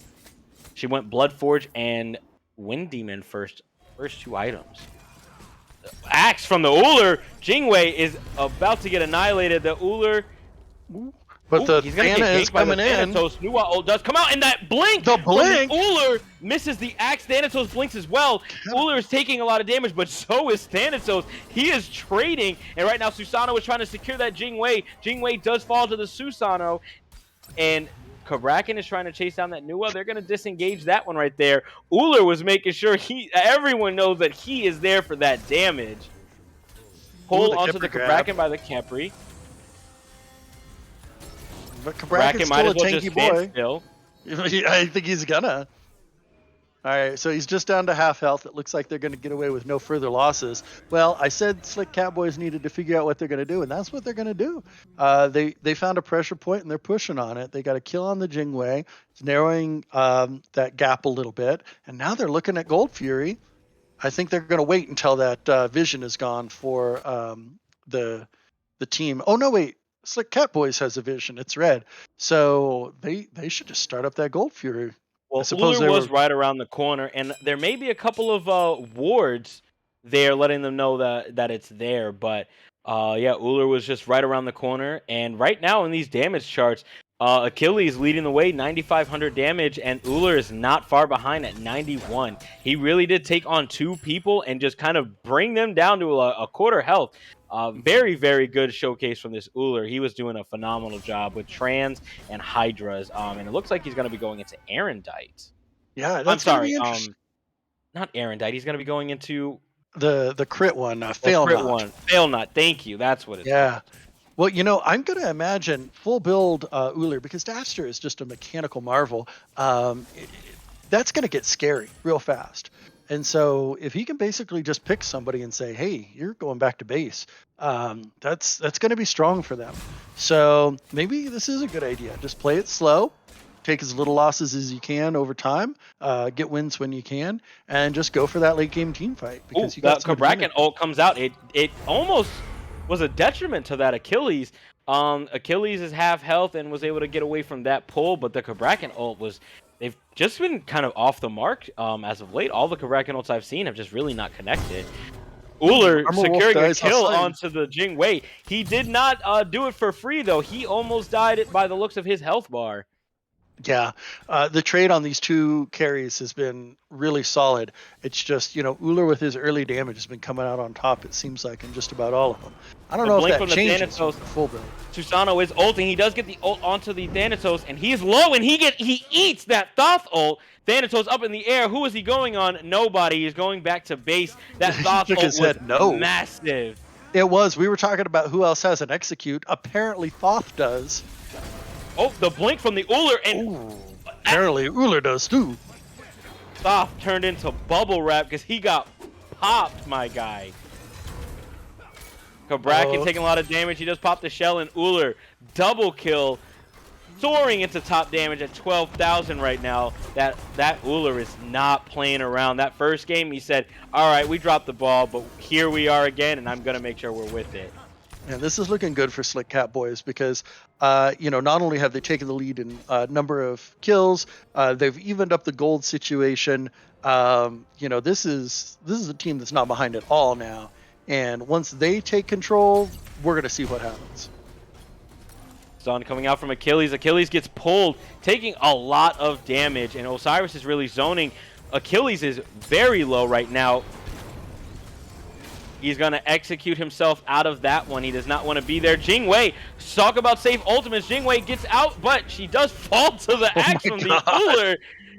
Thanatos dropping down, and right now the Khepri ult is on someone right now. Can't quite see who it is, and in the mix of all that heinous coming out from both sides. Right now, Kabrakan, the Tremble's useless ability. He does fall to the Uller. Double kill again for the Uller. Off. It had been even for so long, and now he is 6-0-1, doing damage. They're going to pick up themselves a pyro for their hard work, and now free gold, free movement speed, and good XP. That is a very solid fight. No one in the way of Slick Catboys had fallen in that fight, it seems. And they got 3 kills on Panic of the Discordia. I'd love to see the golden XP charts, just because I think at one point Slick Catboys were down 3K, 2K at very least. Yeah, it looks like over 2,500 at the worst of it, and they've turned it around. It's dead even on gold. They're winning on XP by a substantial amount. I think it's Slick Catboys' game to lose now. They just need to keep taking advantage of this momentum that they have here, and a Gold Fury is a great place to do that. They do shoot up into the gold lead. It was super even, and Slick Catboys is now about what does that look like? 1,100 gold in the lead. Kabrakan is just standing still on it. Well, we're not going to talk about that Osiris ult, But Kabrakan is just kind of slowed and stunned and rooted, and he is not going anywhere. He's trying to survive. Uller jumps over to the wall. Kabrakan is taking a long time to fall, but he does fall to that Nuwa. I can't believe how long it took him to die, actually. He was dead to rights for so long. The Thoth got to free cast more or Oh, less, but it that's didn't the do enough Achilles damage. ult, and then Nuwa does pop her Aegis to make sure she survives. Thanatos ult looking for that Nuwa. It does not connect. Thanatos very low. He does fall to the Uller. Uller unstoppable right now. Jingwei gets a return kill. Osiris looking really low. She might get the kill onto that Osiris. Autos Osiris good. falls. Double kill for Jingwei. Thoth punching out an insane amount of damage right now, and Achilles is chasing them under that tower. Imagine if they had an Emps armor, they wouldn't be taking any real tower damage. But that fight does go into the way of Panic at the Discordia. Just barely. But yes, it does. Sustano. Oh, he's trying to make He it took all. way too much damage, and he was Jing. really kind of confused. It was the Mr. Krabs meme. He was looking both ways, and he didn't know which one to go for, and he does fall to the Jingwei. Well, that made the really trade did go solidly into Panic at the Discordia's favor now. Jingwei picking up so many kills there. I think 3 in that fight. Really starting to even things out, or at least bring things back in the way of Panic. Absolutely, they wanted to make sure that they weren't out for the count. They did. They actually are up in gold right now, and that XP's going in the way. Yeah, XP's going in the way of them as well. Did Uller fall in that fight? No, I don't think so. He got, I think, 2 Khepri ults that lasted so long, but that second one got him out for sure. And Jingwei is a little bit behind Uller in terms of XP, but damage-wise, she's starting to come online. She's got 1 crit item building into a second, and Silver Branch bow, the best bow to get at this point. Yeah, and Panic at the Disco is going to be getting their Tribute in the duo lane, and they have one in solo lane as well. They're holding on to those for when they're going to start sieging this Fire Giant. That is something we got to take into account, because right now we're looking at a more or less even teams in terms of gold, in terms of XP. This is anybody's game, but add 2 trebuchets into the case of Panic at the Discordia, and that is whenever they want to activate them, potentially an Oni Gold Fury or potentially a Fire Giant. If you got to deal with things and you can't have an even fight, it's 4v5, 3v5. It's hard to defend an objective. Imagine if the Trebuchet was able to get the Oni Fury buff or the Fire Giant buff. I'm sorry, the Phoenix buff. Imagine. That would be so much damage that you would never, ever want to make sure the other team gets that. Yeah, I wonder if Emperor's Armor has any interaction with it. Like if it fires faster if you stand next to it. I don't think so. I don't think so either. Yeah, just because it's boosting towers and not tower shredders. But it's like having a mini hunter on your team with the amount of damage that thing is able to do. If left unchecked, it's gonna annihilate your towers. Yeah, my OG siege mains know those siege minions. They're strong. Trebuchet's got that sort of flavor. While things are a little slow right now, let's look at some of these builds. Achilles, Bluestone, Shifters, a very good item overall. It's super well-rounded. Glad Shield, Oni Hunter's Garb, and probably going into a Spirit Robe. So they've decided to activate one of the trebuchets, probably to get Pyromancer. Maybe not worth, in my opinion, because they're losing the tower anyway. This Uller's just going to one-shot that trebuchet. But they did get the objective, and they know that Uller's in left, and so now they're grouping for right. Again, the Kabrakan ult just doesn't... I mean, it may have connected with Osiris's passive if it's up, but... Yeah. I gotta question the wisdom of using Kabrakan ult on an Osiris. Yeah, that might have just been overlooking his passive. Uller's getting to free farm, considering what he's been doing in team fights, I don't know that I'd want to see him stronger. Kabrakan is not doing too hot this game. He's 0-4 right now versus Khepri, who's 0-0. Yeah. Ingwe ult does come out. She's taking doing a lot of damage. Thanatos blink onto the Ullr. Ullr is going to be able to beat and jump out. I don't think he's going to live that. Oh, Thanatos gets the beat. Susano, he could have killed him. I probably would have dashed onto him and taken him, but Axq was like, no, we got his beads and his blink, so we'll take that. Yeah, he might have been worried about his teammate trying to just look and see where he was at. He took his eyes down. Looks like Osiris getting chased, but I don't see that they're going to get anything out of that. So now the question is, where do they go from here? And is it Oni Fury? Oni Fury, the only gold Fury that actually matters. I'll tell you what, be nice to have Oni minions and 2 trebuchets right now. That'd be a very hard push. You would have to stop what you're doing to stop that push. Yeah, that's the dream. Panic at the Discordia is gonna secure that Oni Fury uncontested completely. Thoth gonna be taking his red buff. We are 25 minutes in and some change, and it is dead even in gold. 62,000 for both teams, within 100 or so of each other. That is crazy. Well, it is definitely not the game that we saw last time where Panic at the Discordia just ran wild with it.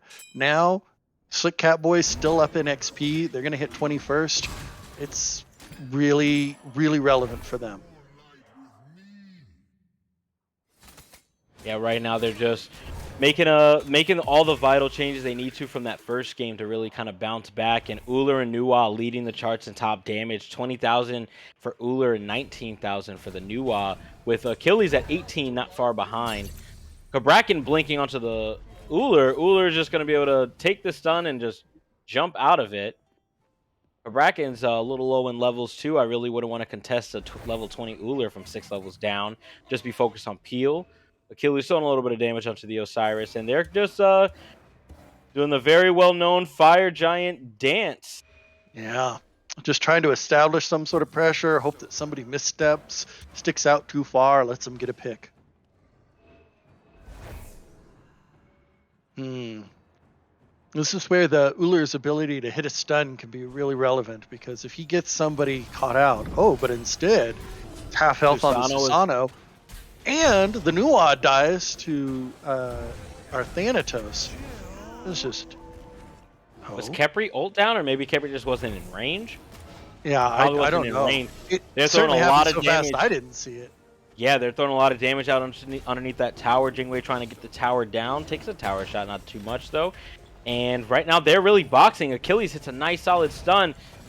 Does not connect. Osiris does ult out of it. Susano ult coming out. Susano does get the kill onto the Thanatos.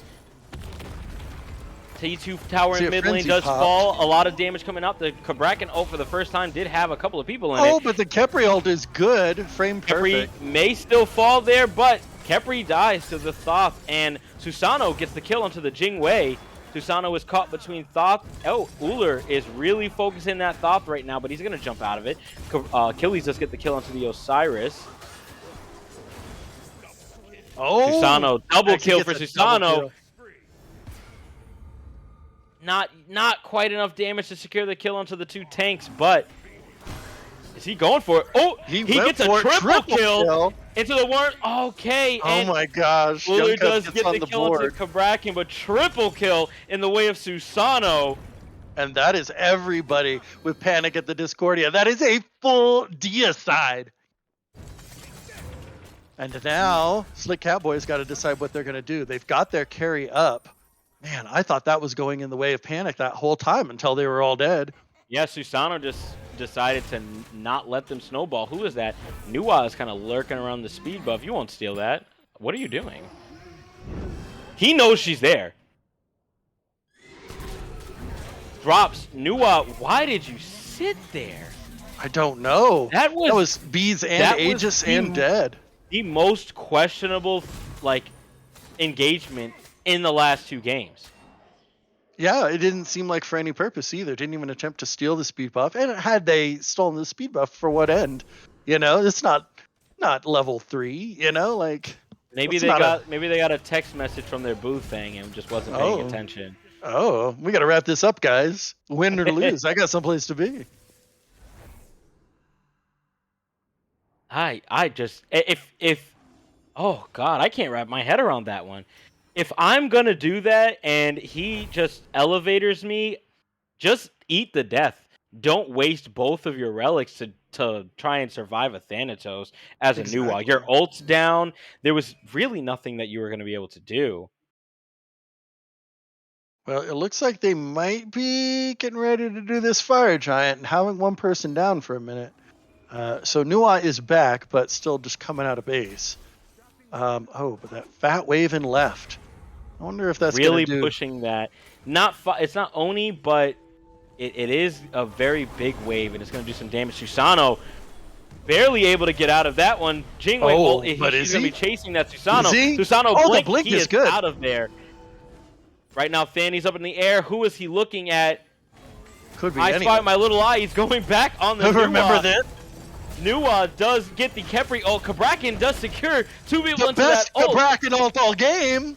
Very factual. Ula gets a kill to the Thoth. Right now, the Trembles are coming out. Osiris does fall to the Jingwei. Susano sneaks back around back, and gets a Thanatos kill. Oh my goodness, that's a lot of carnage coming out. Achilles a double kill onto the support, and Susano is going to be able to back away. If you don't chase that Susano back to his fountain, he will come back around to try and sneak one out on you, and that's exactly what he did there. And for those who are having trouble keeping up in all the craziness, that was 2 for 3 in favor of Panic at the Discordia. So now they're going for one more Gold Fury as a reward for their efforts. Boy, they are just dropping like flies in these fights, and let me tell you, they are fast paced. Exactly. I hit a little Porky the Pig there. There was so much going on right there. You're I doing couldn't it. even keep up myself. You're doing it better than anyone, my man. Let me tell you, these are fights that are hard to cast because there is a lot going on, and people are using ultimates at simultaneous times. It is madness. And speaking of speaking fast, my favorite person to listen to in the world when it comes to Smite is homie that does top 5 plays. I know who you're talking about. Man, poor Paxi. He was lurking in the shadows, and apparently they knew he was there because they deleted him before he could do Nuwa anything gets her about beads it. off so she doesn't eat the Thanatos stun. Does ult. She falls to the to the Thoth ult. Kabrakan does get a couple people into his ult. They are running back, and Panic at the Discordia really, really pushing out. They were struggling early game. Achilles gets the kills onto that Kepri, and they are really making a comeback. They are up 5K in gold. They are down 1 kill, but Achilles has soared in damage. He has consistently been in the top 3 for damage all game. 29K, only losing to that Uller at 31. They're going to be taking this Fire Giant because it's relatively free. Right now, they're going to have Osiris and Uller contesting. I would Thanatos say gets the stun. They're going to be focusing on Uller. Uller beats does come out. He's just going to be able to jump out. Osiris just falls to the Thanatos. They They get get the fire Thanatos giant. falls to the Osiris, and Right. they get the Fire Giant, and Panic at the Discordia is just going to start pushing with that Trabuke in the solo lane. Now's when you want it. I will tell you, had they all team collapsed onto that Uller, I don't know that he wasn't a higher value target than the Fire Giant. But they have the Fire Giant. They're getting the tower with it. They've got they've got a 4v5. They need to respect that Catboys got all 5 up, and they could potentially be defending. It looks like they have the good sense to go ahead and back. Ooh, but do they catch somebody lazy backing slow? Yes, they did catch the Kabrakan. Broken right now is running for his life. He's got his Magi blessing up. Oh! Beads Age is coming out on the Thoth. Susano absolutely annihilated that Thoth. Holy smoke. No, it's all falling apart. Trembles, he's trying to survive. He just does not that lazy backing. If you can't do it properly, don't do it at all. And that's exactly what happened with that Kabrakan there. Oh, and Susano's over in the left lane right now, trying to push up some of those minions. They're going to be taking the T2 tower in solo lane. So Nuwa minions really good at eating up towers, whether you got Fire Giant or not. This is great for the Slick Catboys.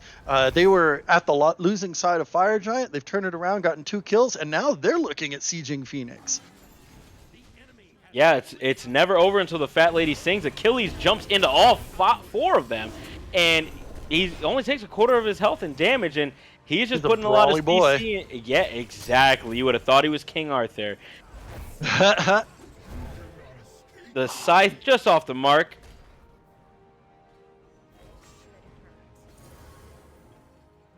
They're really just kind of Yeah, with enhanced fire giant.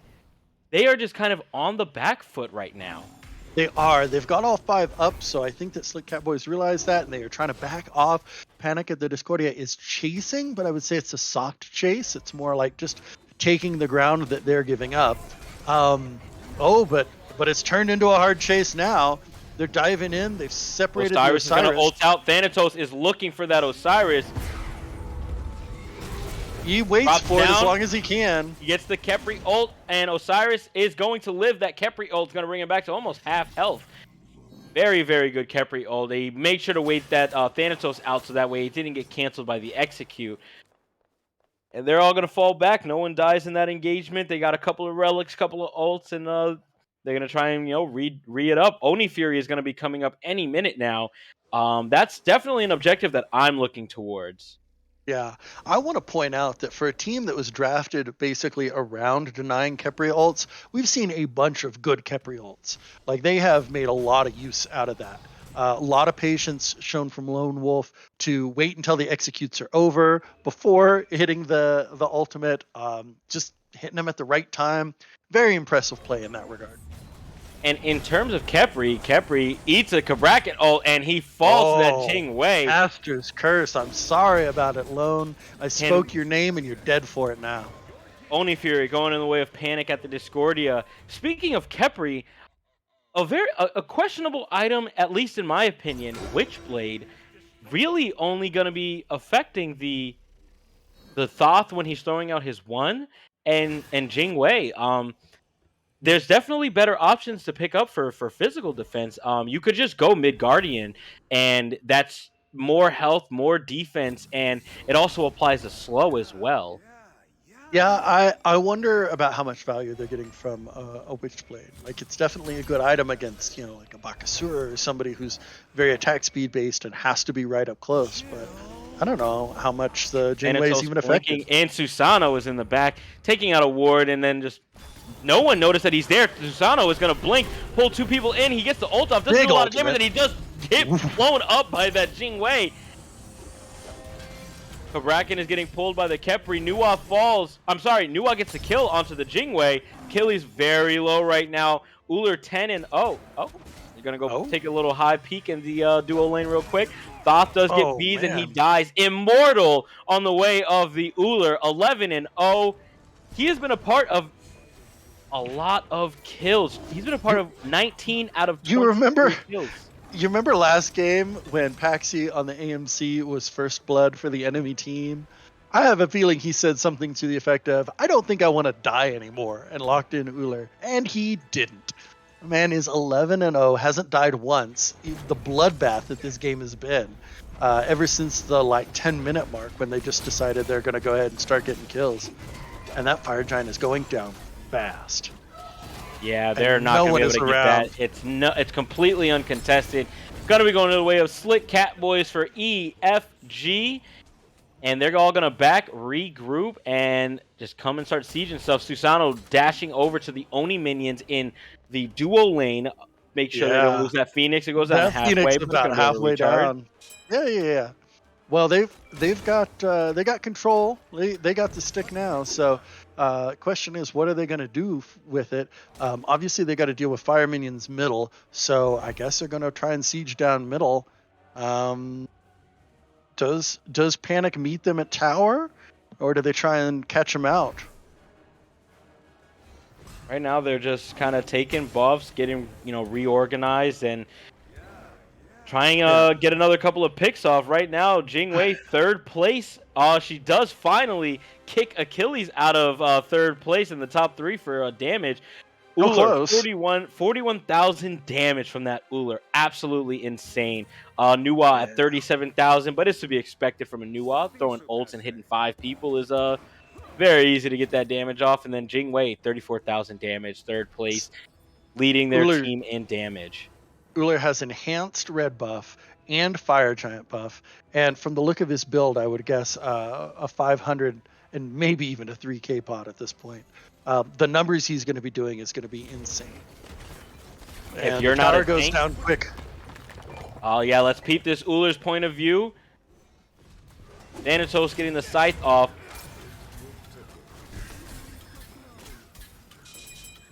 They kind of push them back, and they're all going to be underneath that Phoenix defending. Khepri just kind of taking a little bit of tower poke. Achilles comes in trying to get the stun off. Thoth ult comes out. It may have connected, but if it did, it didn't do much. They're going to back off, let that fire giant heal them up, and then they're going to just push, push, push. They already got one ult out of the way with Thoth being gone. Yeah, I think that was a quick fire Thoth ult, and so it didn't get the benefit of being fully charged. Uller going to steal away this buff, making sure that life stealing up to full health. That Thanatos does not get that, and yeah, he's back to full health. Good damage coming out, even though it's on a Cabrakan. Tanky boy. Thanatos and Susano duking it out. You ever, when you're playing in a role as jungle or ADC, Susano does get the kill onto the Thanatos, so he does fall as well. They to trade that jungles. Cabrakan is going in. Gets an ult off. It does get Khepri in it, but he's going to be able to get out of that. The mid lane Phoenix does fall. Achilles is ulting. Achilles hits someone. He doesn't quite escape, and he's going to be able to get out of that one. Jing Wei is... Both relics look like they were used there. Oh, it was actually just her bead. She is going to be able to escape with that. Thanatos, or Jing Wei back in the air.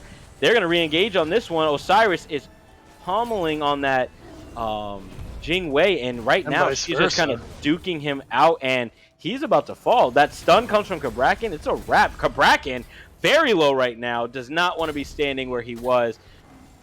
Uller jumps over the wall, not going to fall just yet.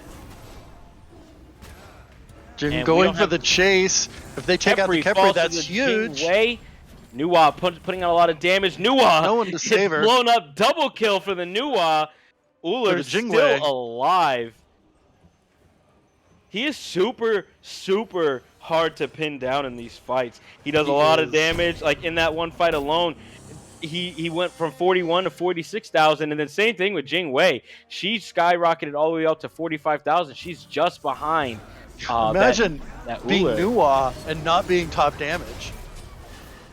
Falling to Uller. 12-0 Uller.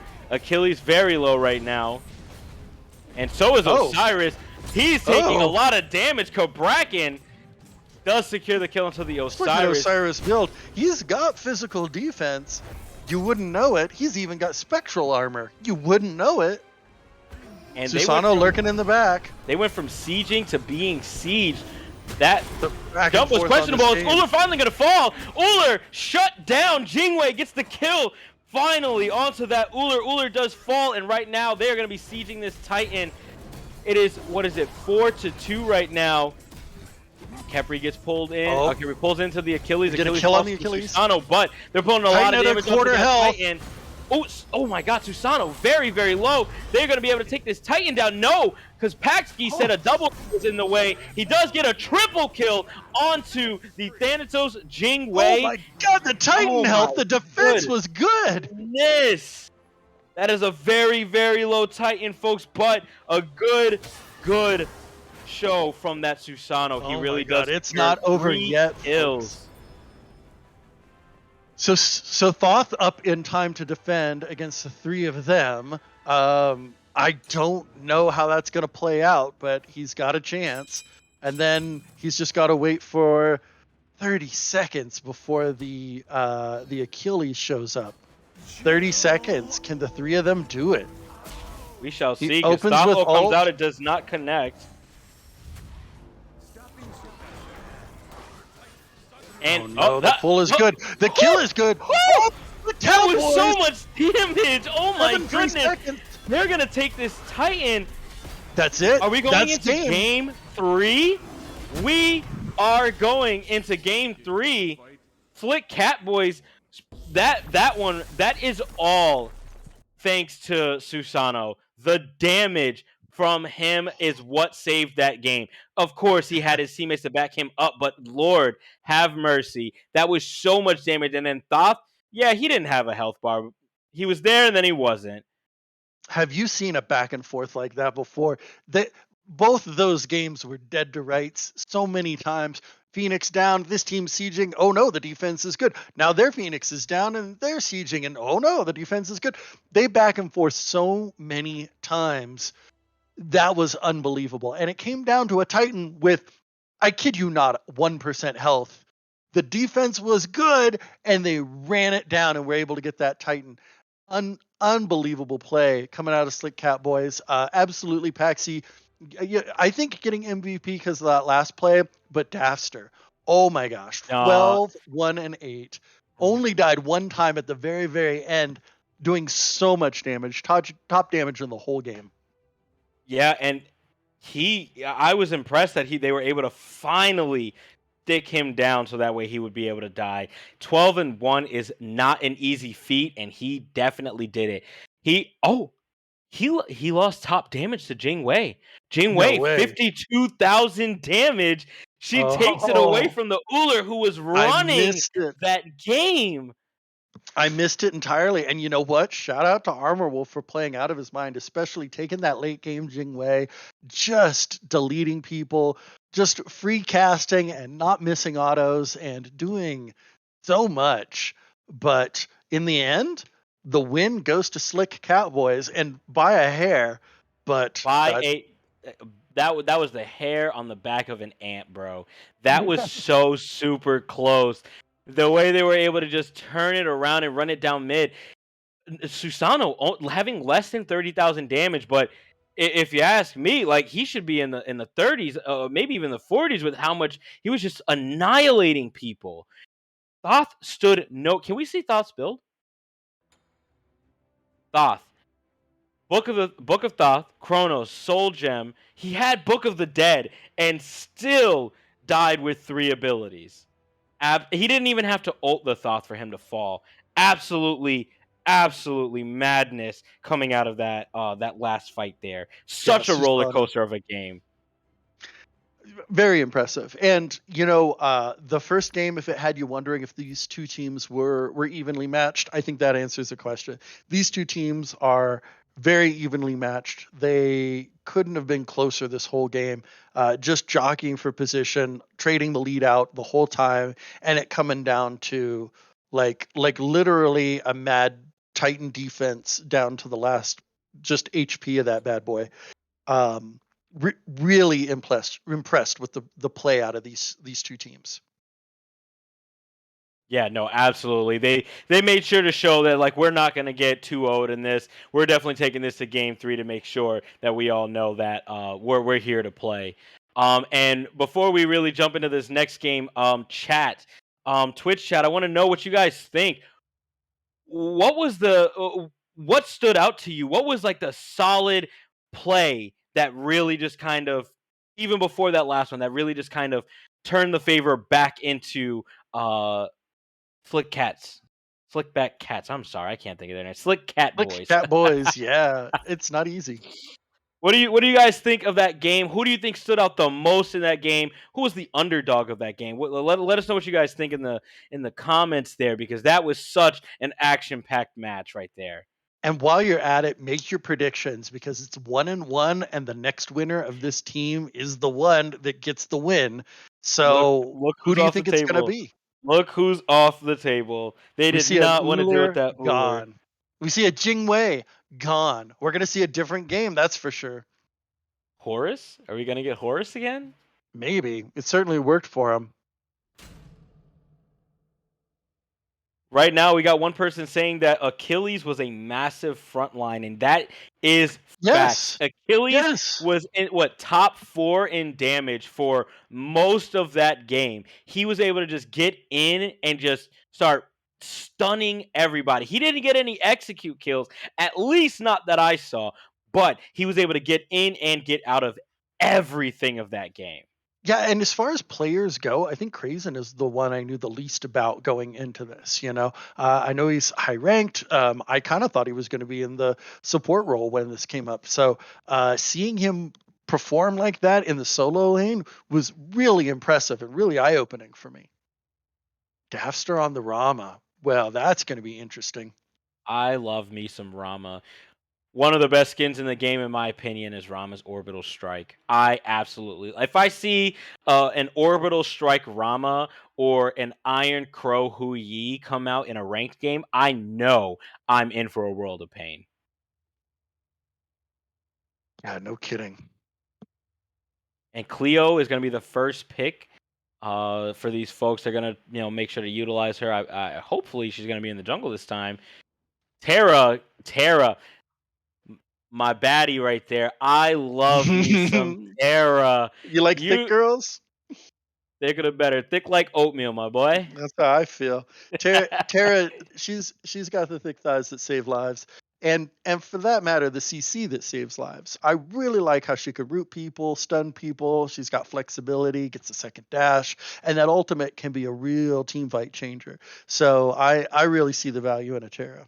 Yeah, if I'm ever going solo, Terra's always someone that I can rely on. I don't play solo all that often, but if I do, Terra's a comfort pick for solo. She's a phenomenal support. I actually played a game of her support earlier today, and against the Jing Chen, and just we kind of just bodied their whole team. It was absolutely unreal with the amount of damage we were doing. I am interested to see how this is going to go. And the Hachiman, as far as Another safe safe hunters guy. go, yeah, second place to Jing Wei, but still, and you know what? I really like Hachiman's burst. If you get real used to it, being able to drop the flag, hit the dash with the stun, get some autos off, you'd be surprised how much damage Hachiman does. Can be really good in a 1v1.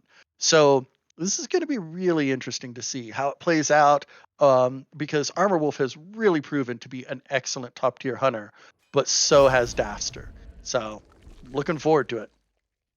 We get the Cerberus pick out. Cerberus is bittersweet into Terra because yes, he's going to be taking away that healing, but if he ults and she has any pillar up, she's not going anywhere.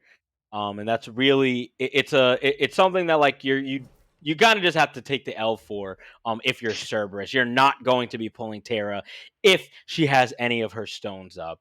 Yeah, And and then they it's do so lock easy in for her to get the Tiamat as stones well. out. Yeah, Yeah, so exactly. Tiamat, I think one of my favorite mid laners right now.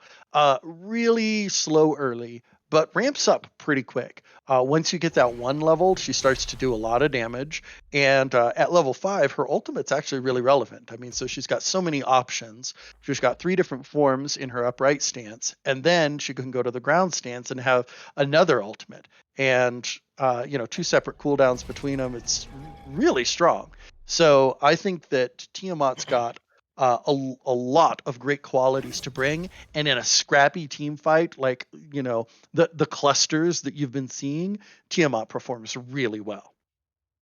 Absolutely. Tiamat, when she came out, just kind of ruled the game for a while, and rightfully so. Her ultimate was very solid. She was able to just kind of be the front line mid lane that you need. She's like a Zhang Kui in a way, very Mhm. tanky, but also does a lot of damage. And one game I've spectated and casted with a Tiamat, she just free casted the entire game, was unchecked. She did 45,000 damage in a 30-minute game, Well, I see which the Susano ban. I do not argue with that at all. We know Paxi is crazy on it, and he was doing a lot. And for that matter, the Horus ban, respecting Midman. So they don't think that Cleo is going jungle, I would say, given the Fenrir as well. yeah, no, the Horus ban finally. It's a good thing they didn't pick it up in the last game. That could have been a much different game if Horus did get through or did It might get have picked been. up in that last game. Yeah. But they banning out 4 junglers, um, Nem, Who's even Baka, left? Zeus, and Mercury all in on one side. They're bringing the Osiris back. I don't know about that one. He just wasn't relevant to me. He was very low in the damage charts. He got blown up a lot. I don't know.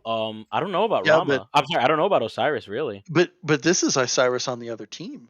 Osiris was on the Slick Catboys, and now it's Krazen who's picking it. Which you know what?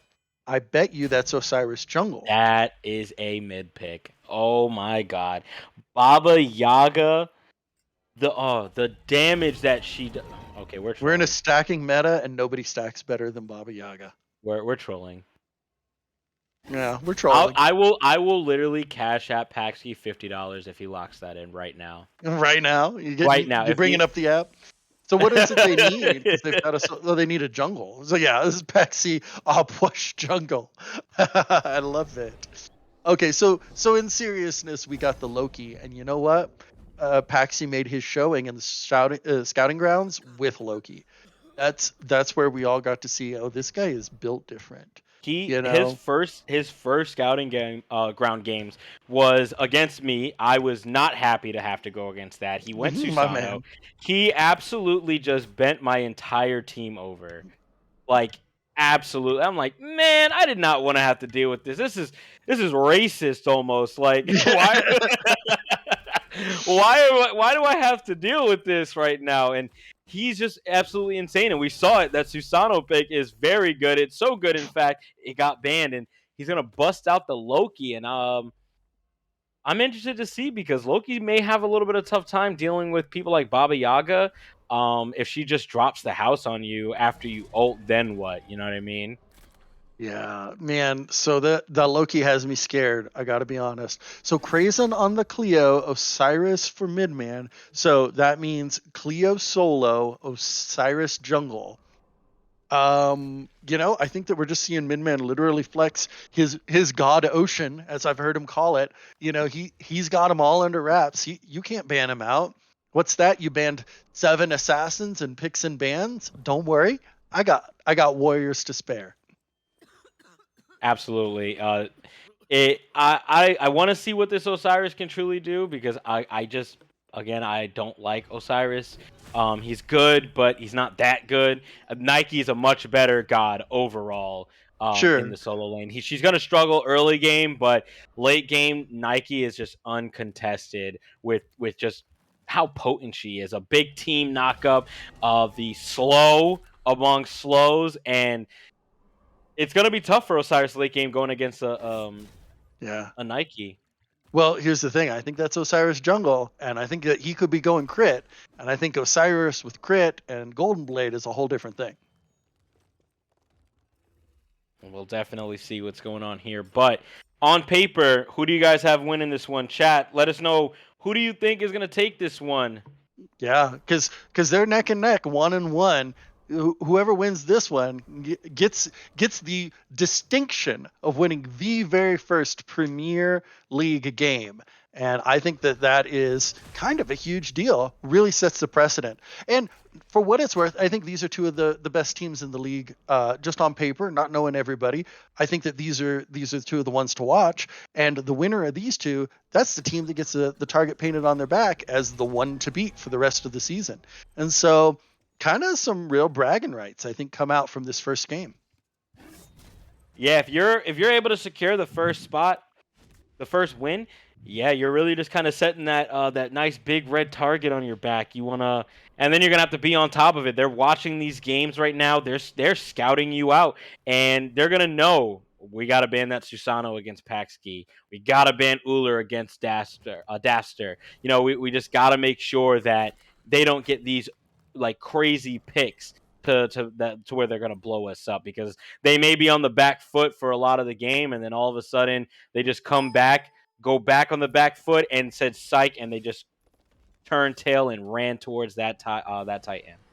Very well said. I want to just take a second and acknowledge I've gotten to cast a lot of games. I got to cast in this season. I got to cast for another league. I've gotten to see low division games, medium, even higher divisions. This is the closest that I've ever seen games to players that I know personally playing at like SCC or even SPL level.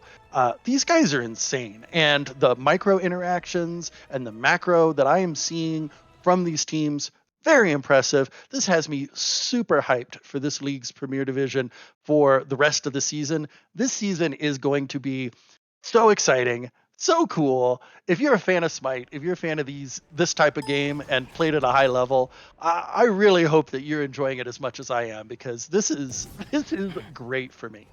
Absolutely, I couldn't have said that better myself. These folks are playing at such a high skill that I wouldn't want to be on the opposing team. If I'm not with them, I don't want to be against Mhm. them. Man, I'm looking at chat, and my boy DeReezer drafted him today. He says I'm gonna be rich if Panic wins this one, so he's rooting for my boy Young Cub. I gotta say, that makes me happy to see. Having said that, still a big fan of all the players on Slick Catboys, so no, won't be sad no matter who wins. But boy, am I excited to see how it turns out.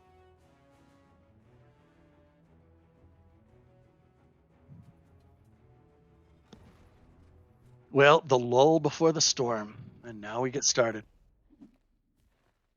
hmm Yeah. So it looks like we've settled into red buff start. That is the answer. That's what I'm going to call them pros, because from my vantage point, they are pros. I am but a man among these giants. They're starting the red buff. They're going speed buff. They're getting the harpies, and they're hitting that level 2 a lot sooner. And so I see the value. It's a little more demanding, maybe a little harder to do on teams that don't have comms, where you've got to make sure your timing is very good. But yeah, this is clearly working out for them and becoming a settled meta. I'm looking at how Osiris is starting. I'm kind of curious. So he's going Eye of the Jungle into a Katana. I wonder what Katana he's going to build first. If he's going to go for the damage, or if he's going to go for, I don't know, something crazy like Hasten Katana and just stick to them forever. I'll be honest, I don't think Osiris needs Hasten Katana, because he's got easy to apply slows. So if I would guess, I would say it's going to be maybe Golden Blade for faster farm, just so that you can hit that late game sooner. Yeah. So coming out of the gates, everyone is going, about evenly, but it looks like Panic got the early lane pressure in both the duo and the mid. Solo's a little harder when you're Discordia. I'm sorry, when you're Cleodona, just because her level 1 is not great. But that's going to change at level 5 for sure. Ooh, we got a That is a grab. shell coming out from Terra to make sure that Rama does survive. Yeah, she just saved that Rama's life. Rama, a great late game hunter, but not a great level 1 hunter. Not a terrible one, because he's got the pass through autos similar to an Izanami, but it's not quite as strong, and it means you have to position not super safe, unlike Hachiman, who can just drop his banner from a distance. Ooh, Hachiman dashing Ooh, on. the stun is Taking a good good. amount of poke, but Rama just taking a little bit more. That dash in. Rama Minions getting aren't some dead good yet. damage off that stun coming from the Terra. Hachiman's dash is down. If Rama had ult, he would definitely be able to try and secure that kill.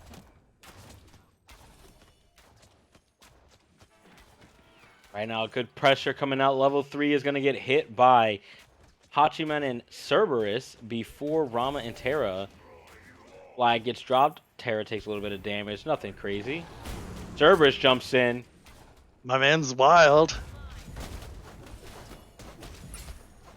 And I will say, as a Terra player, I think it's questionable to get your dash first, or get your dash second. I think getting the stun and The heal, the then. heal is going to be the way to go. Always want to make sure you have, if you can't escape, you have the peel to make sure your ADC can escape, because you can't always, get that stun. I'm sorry, the root off. If they decide to just auto it down. Yeah, I think that Terra does suffer from, because her kit's so integrated, where the one ability is required for the other. Until she hits level 3, she really does have kind of a tough time. Right now, it just seems pretty even all across the board. Osiris is in the jungle, and Hachiman dashing back, make sure he doesn't get hit by that stun. The dragons come out from the Hachiman, super long range, and very annoying to have to deal with late game. Getting crit by one of those things is not fun. Ooh, but we got the rotation. Osiris coming over. Low mana Cerberus on the jumping on. Terra. He blinked in. Oh, he wasn't able to get the beads. He got the bead, so he didn't get hit by Yep. the stun. Thank goodness. I thought those beads were a little early, personally. I thought they were too. I almost said it, and then I stopped myself to see how it turned out. It turned out Daster's got better timing than I Loki is do. coming behind the Osiris. He's just going to take the Mm, camp, but think so. he's getting spotted by Osiris, and Loki's going to walk away. Osiris is level 5. Loki is also level 5. Think we expect a gank from them at any Uh-oh. point. Watch out, Baba. No, she sniffs the danger coming. She just moves to safety. And once again, the fights are a little bit slower this time. People aren't dying early.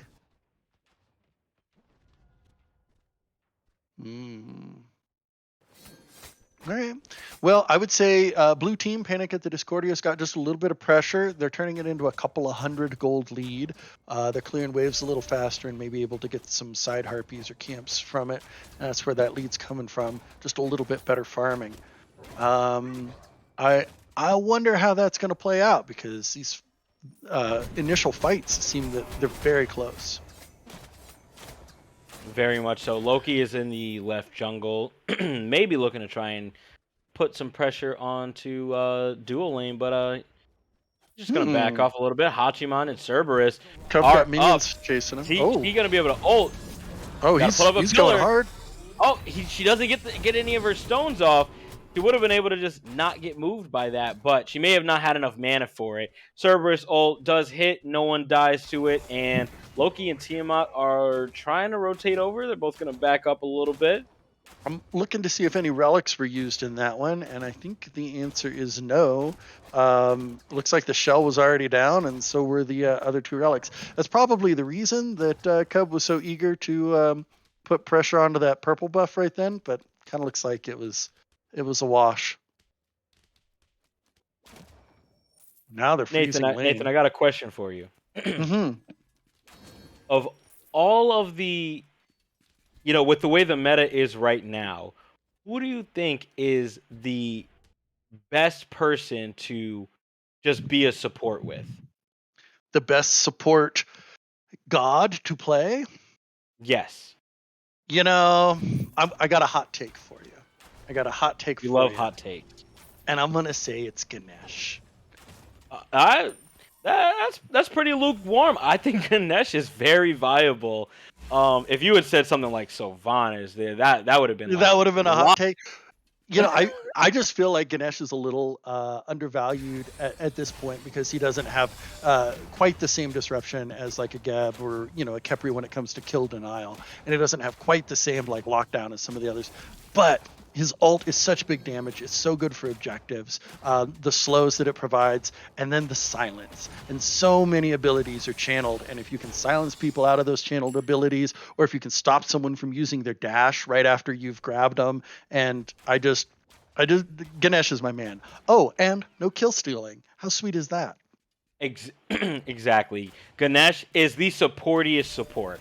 He not only gives you last hits on minions no matter what, he gives you kills on gods as well. If you manage to give Khepri a kill, you messed up. Like, yeah. If Khepri is like 1-0 and 30, who was the one that died to that Khepri? Because we need to have a talking to. Somebody messed up. He does a lot of damage with that ultimate. Really good for gods who can't jump or leap away. And then also with his silence, 60 protections that he's dishing out to his team while he's silencing. That is a lot of protections to give out. Trying to siege towers and or just in the middle of a team fight and your team is getting 60 extra protections. That is a lot. That's more than most defense items. Yeah, no, for sure. I mean, like you got to be getting into like all the auras territory at that point. So if I'm queuing up ranked and I see some random guy, I don't know how he plays, I don't know what he's about, and he picks Khepri, I'm like, that's a support main right there. It just makes me feel good. It makes me feel better. Onto the Rama. Rama does fall. Cavalry charge, I think, gets the kill. and Loki's going to be able to escape as well. But they do get first blood onto the Rama. Good job. Good rotation from the Osiris. And that was a really good ult from him as well. And yes, Hachiman does secure the kill as well, getting Blood Forge first. Rama also going the same build, getting Blood Forge first. And we're looking at mid lane right now. Tiamat just doing Tiamat things, clearing wave while Baba Yaga is struggle busing. I Struggle love her dad. busting, but already has a stacked Book of Thoth. You know, that's not nothing. Interesting to go for Book of Thoth before Warlock Sash. I always do Sash first because it's more stacks, and so you got more time to stack it. That and early health is nice for survivability. But I guess so is early power, and I think Book of Thoth still is the winner when it comes to the power game. I agree. Book of Thought, again, double stacking both of those. Remember when you could stack Doom Orb? Yeah. And people, you get an E set that triple stacks and has like 930 damage. Yeah, you could get so much power. Kukulkan as well, like getting the benefit from the extra mana that those two items bring. It really could take you to bonkers, Phil. Right now, where Osiris is in the jungle for Slick Catboys. In the solo lane, trying to see if he can maybe even do anything in solo lane. But it's a Nike. I wouldn't want to gank a Nike. And Rama making Hachiman fall back. He doesn't want to deal with that smoke. Oh, the Loki ward, is in the area. but he was invisible. He heard the invis. He had He to because he must have. turned around. His play was so good right there. I would have just died. Baba Yaga rotating. Loki taking a lot of damage. Cavalry charge Loki ult, and is he good does again. Still fall to the Hachiman cavalry charge. Baba Yaga ulting onto that Rama. Rama jumps into the air just to buy some time. Terra ult. She's here. Just Why is she not throwing up those pillars, bro? And Rama falls to the Hachiman. Right now, 3-0 for Panic at the Discordia. Terra gets a little bit of a stun off on that. I almost said no one Kraken, there the to help. Cerberus. Cerberus. Yeah, they were 3 people in between tier 1 and tier 2. Man, that had to be a little heartbreaking. Yeah, to not get rotated by the Tiamat, or, you know, that's quite unfortunate because right now Hachiman is 3-0, taking that lead away from what Daffster had last game, and he's 0-2. Yeah, you know, I think that we found that a lot of the Slick Catboys momentum comes from Daffster and how he's playing. Not to say that Paxi wasn't also playing lights out in that game, but I think that the Ullr's momentum was a huge part of it. And so right now, those two guys are the 2 kills that they have. So I feel like Panic is literally focusing, you know, their carries, their hyper carry players, and just trying to say, hey, how's your mental? Because I hope it sucks. Oh god, yeah, if they're able to get this Rama online, Rama's a definite late game god. All of a sudden he just starts auto attacking for a mile a minute, and you don't want to be on the receiving end of that, even as a tank. A god like Geb would be really good in a Rama because you know he's going to get that crit, and you know he's just going to be slamming. He's working on his second item, and it's crit right now, so you know he's going to get that crit. Yeah, I suspect that this Rama is going to be hitting crazy hard late game. And I also suspect that this Loki is going to have a really easy job at deleting one player. Then the question is, what happens to him after that? You know, do they respond? Are they just trading tank autos? What's happening in this game? Cerberus going to jump away from the Tiamat. Tiamat level 12 right now. So is Baba Yaga, but she's they're both doing really well. Can we see these damage charts right now? Yeah, who's leading the damage rolls? Do you think it's Rama Cerberus, again? big double ult right there. Nothing coming out of it. They're going to be able to just kind of walk away from it. I don't know why Terra is not using her stones to counter this Cerberus ult, because at this point she's just being countered by Cerberus. It's interesting how that's happening. I expected to see a Tiamat ult. But Terra ult coming out right now. She is going to get the 3-man root off. Osiris is jumping into that backline. Tiamat does throw out an ult as well. Baba Yaga does get the kill onto the Terra. Baba Yaga really low, but they're going to take that right now. 4-0. Panic at the Discordia. Absolutely. And it's good to see the Baba Yaga on the board. She's got her Warlock staff built, so that's more stacks for her. She's going to have that fully stacked shortly. That's going to be strong, having both items double stacked sub 15 minutes.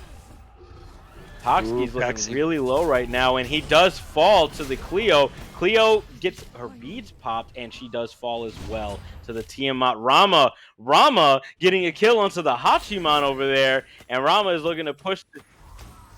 Okay, we're going to back that one up so that we can see it, because Daster versus Armor Wolf has proven to be a really, really relevant, 1v1. This is the two heavy hitting carries. And so our cameraman is fast forwarding it for us so that we can actually get to see it from Daster's point of view. Hachiman was already, about a quarter health down, and Rama dashes in, gets the stun off, or the cripple off, I'm sorry, and he's just blink, blink, blink, and that Hachiman fall. Wow. The 180 after the dash. That was clean play.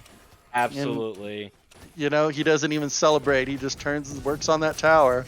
Baba Yaga coming over for the rotating over. Rama really low right now. If Baba Yaga decides to hit an auto, Oh, his dash is down. No way, you won't. You won't. But if she's got the Y. Oh, that Y would have killed him. That Y would have killed him. Oh, he still falls. And Osiris was there to make sure he didn't get out. You know what? That was good rotation from Panic, though. There's the Y. Great play from Daster, though, getting that 1v1 kill under tower, taking that tower down to only a quarter health. So I'd say he's solidly winning his lane after getting killed 2 times prior. Yeah, he was able to solo the person that has killed him. Yeah, killed him twice. He wants to make sure that he's still in this, and Rama's going to come online very, very shortly. But Panic the Discordia is going for an early Gold Fury.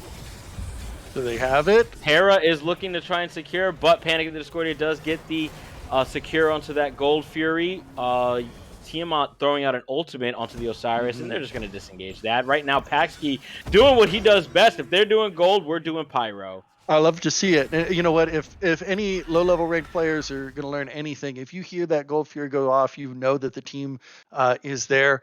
Just go get the other objective. It makes the win that they got much smaller. You've got it's got to have paused. Yeah.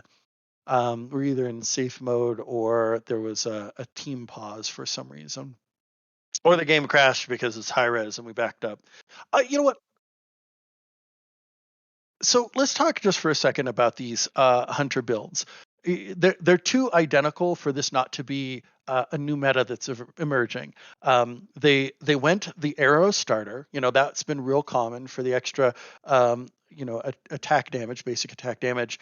But then they went with not Devos, but Bloodforge as their lifesteal item, presumably just for more power, into Wind Demon.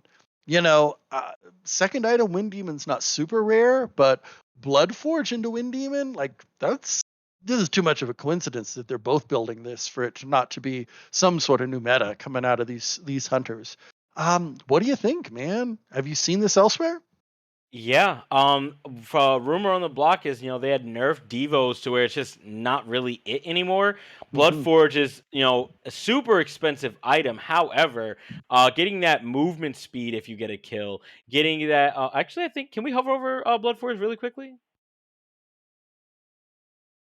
They can't see anything because okay, understood. So oh yeah, we're on intermission screen. Gotcha. Okay, so with Bloodforge, I believe you do get movement speed if you get the kill, or you may just get it overall. But you get that nice shield, and then going into crit, you're gonna get that flat pen because flat pen is the wave right now. With the health system, the new meta that's going on, you want flat pen over or percent pen over flat pen. I almost said something, but you caught it. Yeah, they're going to be going into Silver Branch bow, presumably because Silver Branch is just super strong right now, 20% pen, and then you're also going to be getting that attack speed boost, so it's going to be really good for that Rama when he activates his 2. And yeah, no, this build is pretty standard right now. It's new meta, and the Bloodforge is definitely the one that's just kind of like an eyebrow raiser. If you see someone go Bloodforge first item, I usually think they're throwing, but But it's it's a definitely lot of meta right power. now. Yeah, It's a exactly. lot of power. It's good And power. and It getting that combines power well of with the crit as well. right. Well, that makes a good point. You've got me convinced. I guess what we can do is kind of game unpause is in. Here we go. All right, so are we back? Checking the stream. Oh Back, yeah. back. And now All can right. we hover over Bloodforge really quickly? Bloodforge. It just gives you 5% movement speed in general. Alrighty, so correct on that one, and then get a nice shield as well when you do secure the kill. It's real, and then movement speed as well. It's real good for someone like Loki. Even you get that kill on someone, and then you can Hmm. just kind of walk away from them. Yeah, I think of it as an assassin item because you got to get that kill, and then once you do, that shield could potentially save you and let you get out. But Hunter's building it. If they get a kill and then survive, I mean, I could see that making a lot of sense, especially come late game. But building it so early, you got to have a lifesteal item for sustain so that you can farm. So that's how it goes. In You other hear that, news, Trent? really quickly, my milkshake is 1 minute away, so I'm excited Oh about that. man. All right, Chocolate so chip you got to. cookie dough with Yeah, I was chocolate gonna chip cookie ask. dough bits. I got salted caramel. Just so we're sharing. Oh, that's a good one. That's a good one. I'm glad you didn't say something weird like pistachio nut, because Oh, what kind of a guy would do anyone in the Midwest, that? like they like going weird. I don't. First of all, I don't like ice cream, but I like milkshakes because Oh, it's that's just a me. It's hot like, take.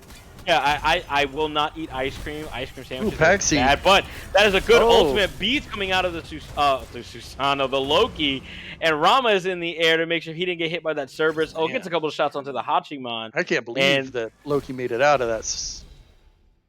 he got Looked like stunned, they and then had. he beads the ult to make sure he didn't get pulled. So good on the Loki. He does get out. Terra getting a nice ultimate off on the 2 people.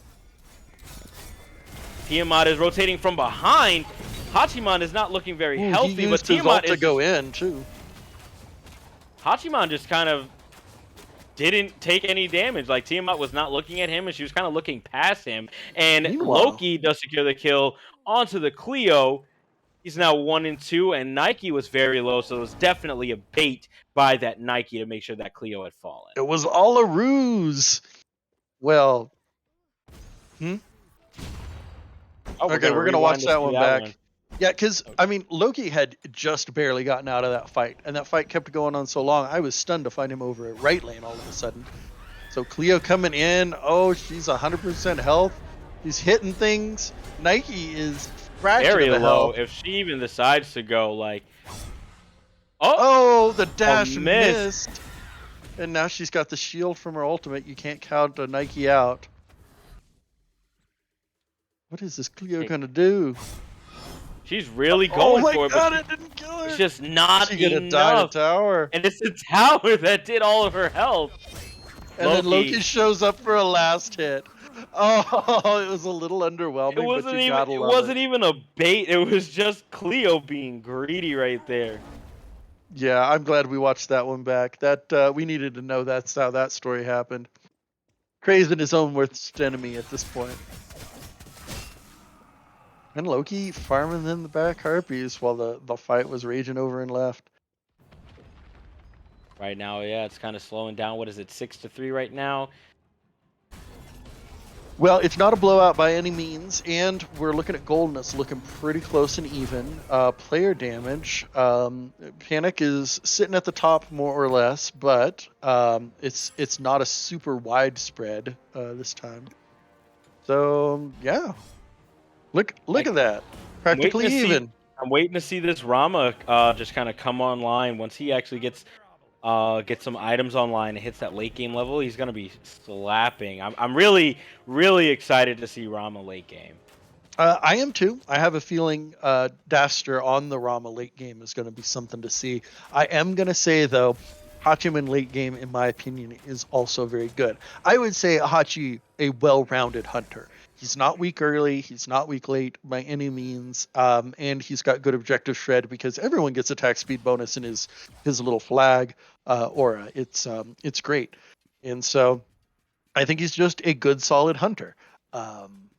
Maybe overshadowed by some of the others, the Est hunters who are like fastest, strongest, best attack speed, stem, late game, etc. But I don't think you can go wrong with a Hachiman.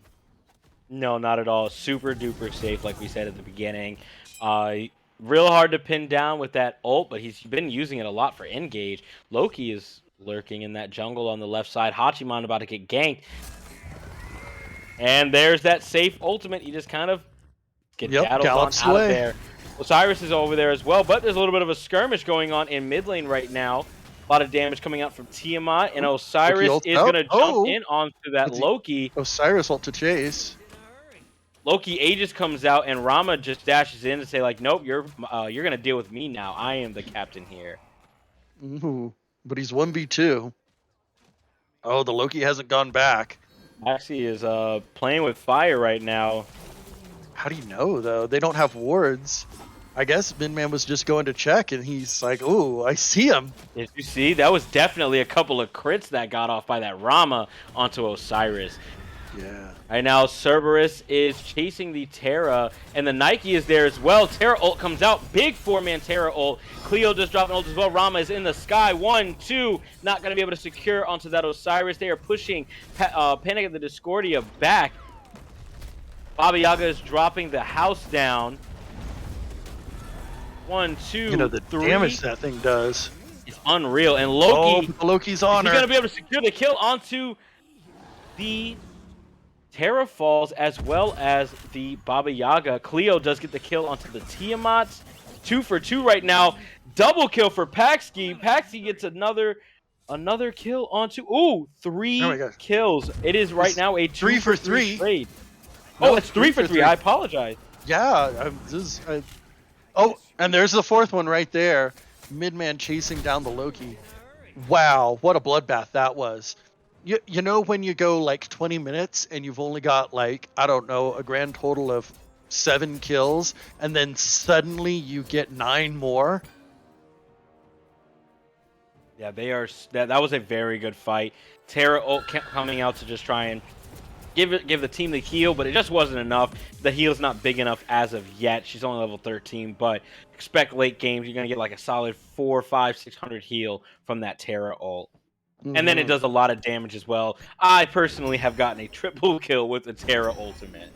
Oh wow. I mean, not everybody can do that. Just built it's different out here. effective. That's what I'm saying. I do want to point out that Tiamat jumping up the player damage charts. She is 3rd place now, which she was not. So I think got a lot of value in regards to damage. Unfortunately, for the Slick Catboys and their fans, it looked like Panic at the Discordia was a big winner of that, and they've chosen to go for gold in light of that win. Only at that. Yeah, and they deleted that Fury before there could even be a response. I don't think that they had vision of it. I don't even think they had an inkling that it was about to happen. But they heard the sound cue, and so they immediately go to it. But Cleo is there to harass them. Is rotating as well. Cleo ult does drop. Slick Catboys does secure the Pyromancer. Not as much worth as the Oni Fury, but Osiris jumping in onto the Loki. Loki does fall to the Cleo. Baba Yaga bringing the house down, and Terra falls as well to the Baba Yaga. It was a good objective, but boy, the cost was so high. They lost 2 people, and now there are 4 over and right. Oh. Oh? Oh! Armor Wolf Hachiman. wins the 1v1. Hachiman gets the kill onto Rama, and then Tiamat secures the kill onto the Osiris, who was just overextended just a little bit. Yeah. These guys Cerberus jumping back in. He's going to ult onto the Tiamat. Nothing's going to come out of that one. Maybe he was trying to see if he could get some beads. Oh, I guess that's a Cleo ult that was sitting there on the wall. Did you see it? It was just waiting. It was all set and ready, but it wasn't anything that was going to be needed. So they're going to back off. Right now it is 13-7 in the way of Panic at the Discordia. Yeah. This game is very, very close. It is very close, but it is starting to be a lead in Panic's favor. And so, that's, I would say, two skirmishes that they've won, maybe not handily, but definitely with, it wasn't a wash, it wasn't even. They came out the winners. If it keeps going that way, they're going to be able to start making some space and be looking at Fire Giant. They're going to get that Scorpion down, and then Cleo is very tanky.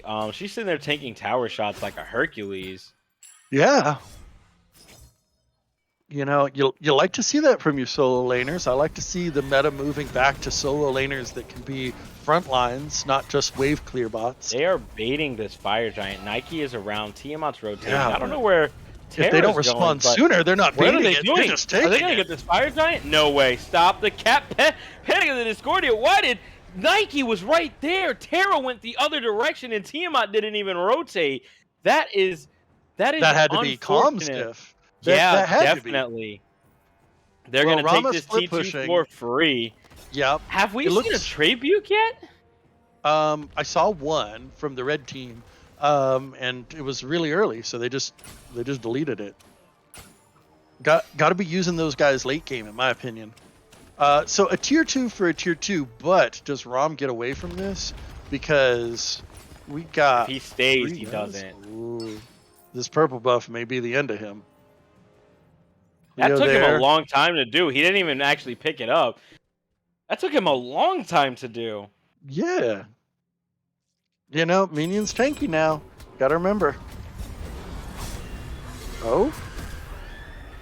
Cerberus on the two people. Nothing really out of that one. Cerberus is just really ulting just for the crowd control. Rama goes up in the air, and he is not hitting those shots. He's just trying to buy time. Maybe he's going to escape. Survey says Rama does fall to the Hachiman. The Osiris beads do come out, and Osiris really low. Tiamat is in that T2 right now, and Loki is trying to fight that Baba Yaga, and that house got brought down onto the Loki. And Baba Yaga does fall to the Loki. Oh. Osiris is there, but he gives up on that. Yeah, I wouldn't chase that either.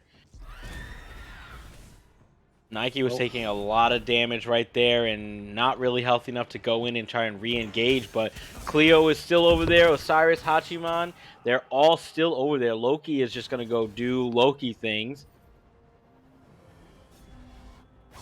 Goodness. So that was 1 for 1. I'm not entirely sure why the fighting is still continuing, other than maybe looking for something. Since the Panic has their carry, they're just going to take this tier 2 and call it a day. This is definitely the more tame of the 3 games, that's been going on so far. Mm-hmm.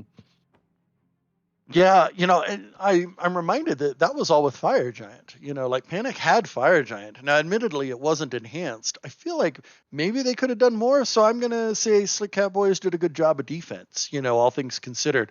They made that an even trade and only lost... They lost 2 towers, but they also took 1 during the initial split push of it all. So, not the biggest gold XP difference, considering that Panic had Fire Giant that whole time. I agree, and they did get Loki falls to the Osiris, but they did get the Fire Giant off of the Baba. As I'm waiting for the fuzziness of my stream to clear up, because Discord. It does make it a little harder when you can't read the letters, doesn't it? Yeah, a little bit. I'm sitting here. That's why I'm second guessing sometimes when numbers like 8 or 7 come up. I'm like, is that? I think that's a 7. But right now it's 15-8. We're 27.5 minutes in, and Panic at the Discordia does have Fire Giant on them for probably a little bit more time. They're going to take this T2 in mid, and that's going to be all 3 towers down. Now they're only left with the Phoenixes for Slick Catboys. And they're going for Gold Fury now, it looks like. They're moving in concert. You like to see good grouping. The most useless Gold Fury, Primal Fury. It's nice when you're going for a Fire Giant, especially an enhanced Fire Giant. Doing more damage to that guy doesn't suck. But otherwise, you don't feel much benefit from it. Yeah, you get the gold, you get the XP, and a little bit of objective or just clear boost. But I always tell my team, they're going for Gold Fury. All right, it's Primal. Let them have it. It's not worth it. If you can secure it, sure, but don't die for it. You want to die for Oni Fury if that's the Gold Fury you want to go for. Especially late game, because you can't be breaking off from a team fight around fire to go and deal with Oni minions. Or you can, because you have to, but if you do, it's hard to secure that fire. I agree. Only minions are very, very much a threat in the terms of just pushing lanes out. You don't want to have that on the enemy team, so make sure you secure that anytime you can. Oh, right now a good fight coming out, a lot of damage coming out onto that Nike. Nike is Cleo. not looking healthy. Her ult comes out. Nike just falls. We get the Cleo ult and Nike ult as well. That put Cleo at the top of the damage charts. It was Tiamat just seconds ago, and so Krazen playing out of his mind with this Cleo. We're seeing why this is a signature pick for him. Right, they're doing a little dancey dance. Loki is behind. Mm-hmm. Paxi just doing his thing of always being where he needs to be. He's going to be taking some jungle camps and maybe pick someone off if he's able to. Fire Giant has respawned. They're going to be going for Fire Giant for Panic of the Discordia. And I don't think Slick Catboy is going to let them have it this time. But Loki Blink does Osiris. get found by the Osiris, and he has to ult away from that one. Osiris Blink is down for that. And they're going to fall off. They're dropping it. They're going to pick it back up, dust it off, and re-engage. And but try again. The Tiamat ult comes out. Cerberus jumping over to the wall, high dual lane, and then we are going back over to the solo lane where Rama is taking a lot of damage. He gets a kill into the Cerberus. He does fall himself. Oh my God. So many people dead. With a double kill. That was a lot of action going on right there. Hachiman ult comes out as well. Nike jumping back over. She is going to fall again. They're chasing her to the end of the earth. Loki is just sitting in the back. He doesn't really have anything to go in, and he was just kind of non-existent in that fight. Peace out, Nike. Sucks to be you.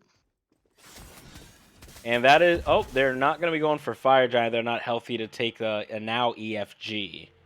Yeah, it's probably good recognition to realize that now as opposed to when their health bars are down to a quarter and it could potentially be stolen. Wow, man. So such a big fight going in the way of Panic because that is 4 dead traded for just their support. And you know, if you can trade Young Cub for 4 players on the enemy team, you take that trade day in and day out. You know what I mean? Anytime. And they're going to be re-engaging on this EFG. Loki is in the jungle. He knows they're doing it. He's there. He's going to try and secure. Throw that 2 out. Panic of the Discordia does secure EFG. Loki did you hold your breath a little? I did. Yeah, nice little effort. If he had gotten that, I probably would have jumped into traffic. Oh, that Cleo does get the kill onto the Paxi. Paxi falls, and it is now a 5-on-4 with tight. EFG. This is tough. It's tough to be a Catboy right now. Sentence I never thought I would say, but you know, they're staring at 5 people, all have Fire Giant. Most of their ults are up. You know, all but Cleo at this point. And they're grouped tightly. How's the defense going to be? Terra ult coming out onto all 5 members of Panic at the Discordia. Baba Yaga bringing the house down, throwing it onto that back line. Dafster is not looking healthy. Cerberus very low, taking a lot of that tower and that Phoenix, and they do get that Phoenix. Hachiman gets a kill, and so does Osiris right now. It is 5-on-2. They're going to try and seize that. Osiris with a double kill, and that may be it, folks. Tiamat is definitely going to still try, but... Is this it? Double is kill this for the Hachiman moment? as well. Deicide, and the win, 2-1, goes to Panic at the Discordia. Very, very good games from both teams, but Panic at the Discordia just slow rolled their way into that victory right there.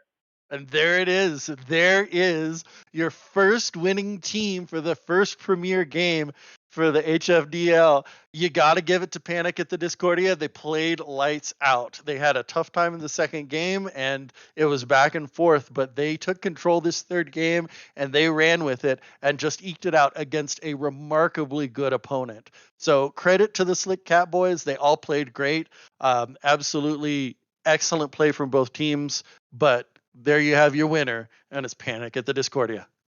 Yeah, 10-2 Hachiman. Nutty damage. And Osiris also, what is he? 6-1-11, 18,000 damage coming out of him. And Cleo is top of the damage charts at 33,000 damage.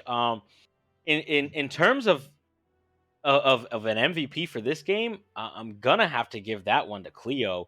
She was even with that one little misstep, she was just always in their face and just punching out Hmm. so much damage.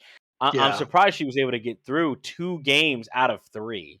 Yeah, a large part of that 10 and 2 Hachiman damage is the space that that front line provided. And so, even though the Cerberus ults weren't great or whatever, he was in their face and the Clio was in their face, and the damage numbers really tell you what that Clio was doing. So, yeah, absolutely. Credit to Krazen. He went nuts and we really saw it. Yeah, and just looking at these charts here too. Unfortunate. Dasher, had a phenomenal Uller game. Not so hot on the Rama, but definitely did his best. 15k damage coming out of Rama with 16 on the Loki. Tiamat topping the damage charts by far on their team, 30,000 damage. They actually have more damage than the Hachiman does. And Hachiman has 30,000 as well, 10-2. Did really well, and he had his lane warded. 15 wards, 30 wards coming out of dual lane alone. So there was not going to be any easy gank, especially with a Loki on the team. You want to make sure you have complete vision on him at all times, especially Paxki if he's playing Loki. He's going to always be somewhere in the back line, making sure he's able to try and pick you off. But they had really good positioning, really good ultimates coming out of everybody. Cerberus doing Cerberus things. And crazy enough, there was not a single time that Terra had countered his ultimate. Well, I gotta say, this is what I was hoping for. This is what I was looking for as far as from the Premier League. And if we get more of this, I couldn't be happier. I'm excited. I guess maybe my question is if we got anyone sticking around for interviews or if all these busy cats got things to do. Looking to hear back from one of the players at least. Yeah, if we Let want me to pull anyone in here, definitely want to just get somebody's opinion on it. But if for all 3 games, um, I think overall the MVP of the set goes to Horus. for my man Midman. you know Yeah, that that was some pretty crazy jungle coming out of him. Now, I do think we have an opportunity though to talk to our captain, and is this Midman? This is Hey, Midman and uh, our vice hi. captain. We got Young Cub and Midman in the chat. Let's hear what they got to say. How did you feel about those games? First game in Premier League. What did you think? Yeah, it was really fun. Love the way it played out. I think this was one of the teams to beat, and so I'm really happy with how my team played. You may not have been able to tell there, but our full team has yet to play with each other until tonight. But even then, we had a sub. So one of these days, we'll have our full squad. Yeah, it's But unfortunate. shout out to Chubby. He He played subbed for great. mid, and he played He did. amazing. So really satisfied with how he played, and yeah, I'm really satisfied with our comms and everything we did. It was a really fun set, and shout out to the Slick Catboys. Just a really great job, and I feel like we might be seeing you again later on down the road. Well, so oh, tell me about that second game because that had to feel like something. You know what I that mean? that Uller. What How was do the you guys Titan feel health? about Did you that guys Uller? did you guys see the Titan health? What was the Titan health? Well, We were close. so we didn't see a number, but I called it at not jokingly 1%. Like, like to Yeah, say it was one auto away is not wrong. Yeah, yeah, they did a great defense. We probably could have DPS'd it better, and it sucks that Dolph got picked there. So we should have played it more passively, but that was a close game, even with the rough start with the Uller. And yeah, we definitely had to ban Uller after that because yeah, absolutely. He really just kind of he popped off, and had he not been picked off at that fight, that Titan would not have gotten as low as it did. yeah, of course. Yeah, and he was going the Shinigami build, which is like impossible to deal with. You just get axe every 3 seconds. Yeah, Just Well, very rough as a jungler. And admittedly, the picks are kind of bad on our side. We definitely didn't need double execute, and hard to play Dana sometimes into those comps where you could just die. There's a few times we were trying to get the threshold, it didn't work out. And then game 3, we definitely picked a better draft. If you Yeah, ever see well, Loki, all you need is Seer of Jungle. so what was the picks and bans comms like? Like what was your discussion when you were trying to come up with the draft that would beat this team as you saw it play out? Yeah, I'll take this one. Yeah, early on we were like, okay, so Paxi, an amazing player. He's known for his nemesis, so we of course were like, all right, we got to ban that. The Uller was obviously a huge problem, so we are like, we got to ban that. And then we were like, and we will ban one other god. And I think they ended up banning whoever we were thinking about. But yeah, just with our picks, we knew we wanted CC and follow up for that CC and Krazen. First time ever hearing the man's voice was tonight, and he was really performing amazingly on the Cleona. It was like, I don't know, he was just menacing them. I was like, "Hey, I'm on the way. I'm here to save you." And he's like, "Call an ambulance, but not for me." And he'd turn around and like freaking 1v3. It was just insane, and The zoning just was great. Really opened it up really a was. lot for us. It really was. Yeah, Yeah. I gave MVP to this third game to that Cleo. Always in their face, doing a lot of damage, taking top damage away from Hachiman, and Tiamat as well. They were tanking towers and just always there. And yeah, they definitely did a phenomenal job. Shout out to Crazen for that one. With your picks and bans as well, I saw you guys had banned out the Seuss because all of a sudden at the end of that second game, Susanoo just kind of popped anyone that was in his way. If he was able to get you alone, you were not really going to be able to walk out of it. Yeah, for the second round bans, we definitely have, they didn't pick their jungle, so we haven't seen much of Paxi. So it felt it's sometimes you get on the roll of a certain pick, you want to get him off that pick. So I think it worked One out hundred too. percent, 100%. Yeah, and we knew he was putting a lot of work with a team fight assassin, kind of like Susano, and so and he put in less work with the Mercury that's not so team fighty, and so we kind of tried to force him into someone that looks for those solo picks because our team collapses really well, it seems like, and kind of peels for each other, and so that was kind of our strategy going into game 3.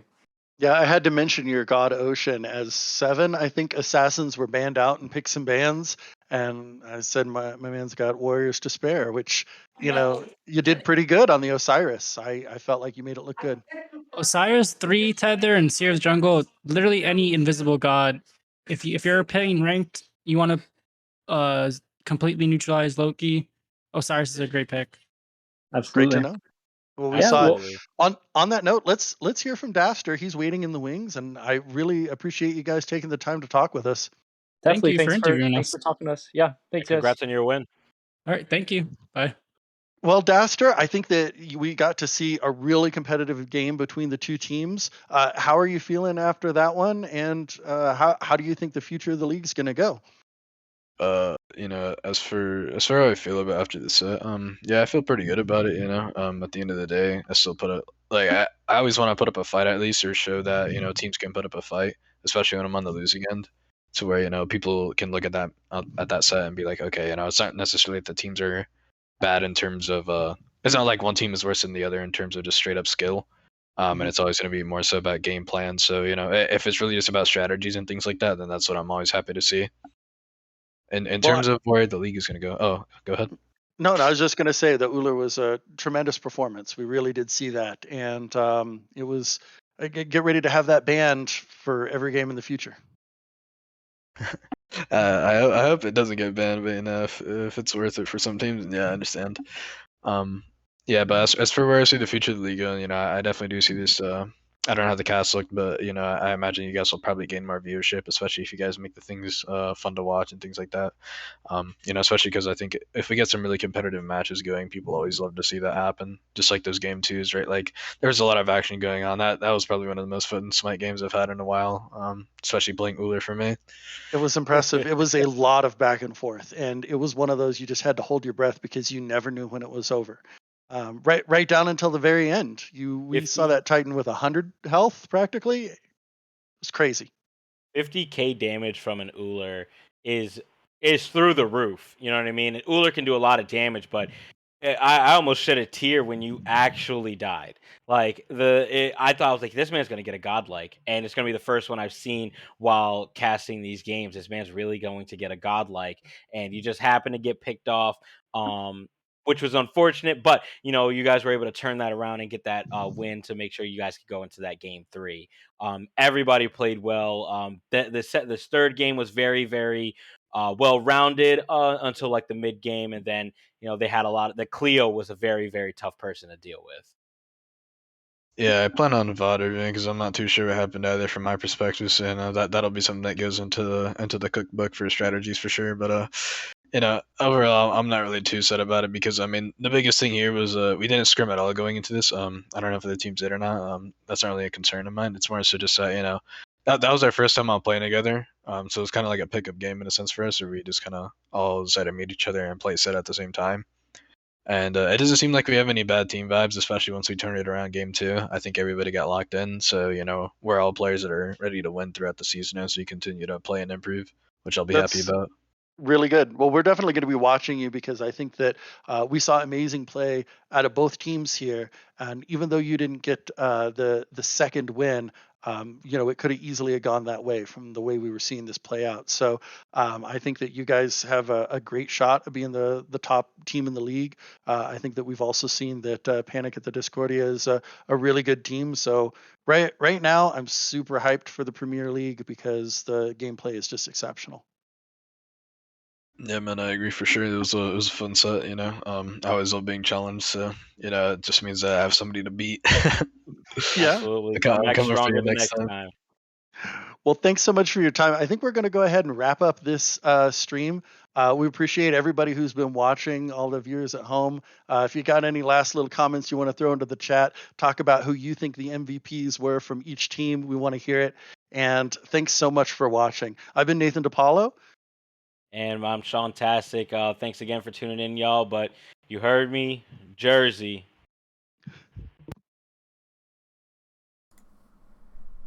And I'm gonna unmute briefly to tell you guys that we're gonna actually hop in here real quick and we're gonna raid somebody because I love raiding people. We're just gonna grow the community a little bit more. So give me a second to figure out how to spell this person's name and I'm going to throw them a raid. Go say hello. It's a friend of mine. I was formerly on a team with them. They're an ADC player. And I hope you guys otherwise have an absolutely fantastic rest of your night. Shout outs to the casters. It's your boy Jimmy. I have said literally nothing in the last 3 hours, so how you doing? Right? If I could figure out what this man's name is, there it is. Okay. Scuffed, as always, but Scuffed as always. but there we go. I think that worked. It worked! I did it right. Are you guys proud of me? I'm being yelled at to go home. No, man, please. Alright. Everybody have a fantastic night. And we'll see you next time for another fantastic set of either Premier or Challenger because I'm excited to see Challenger too. Sure.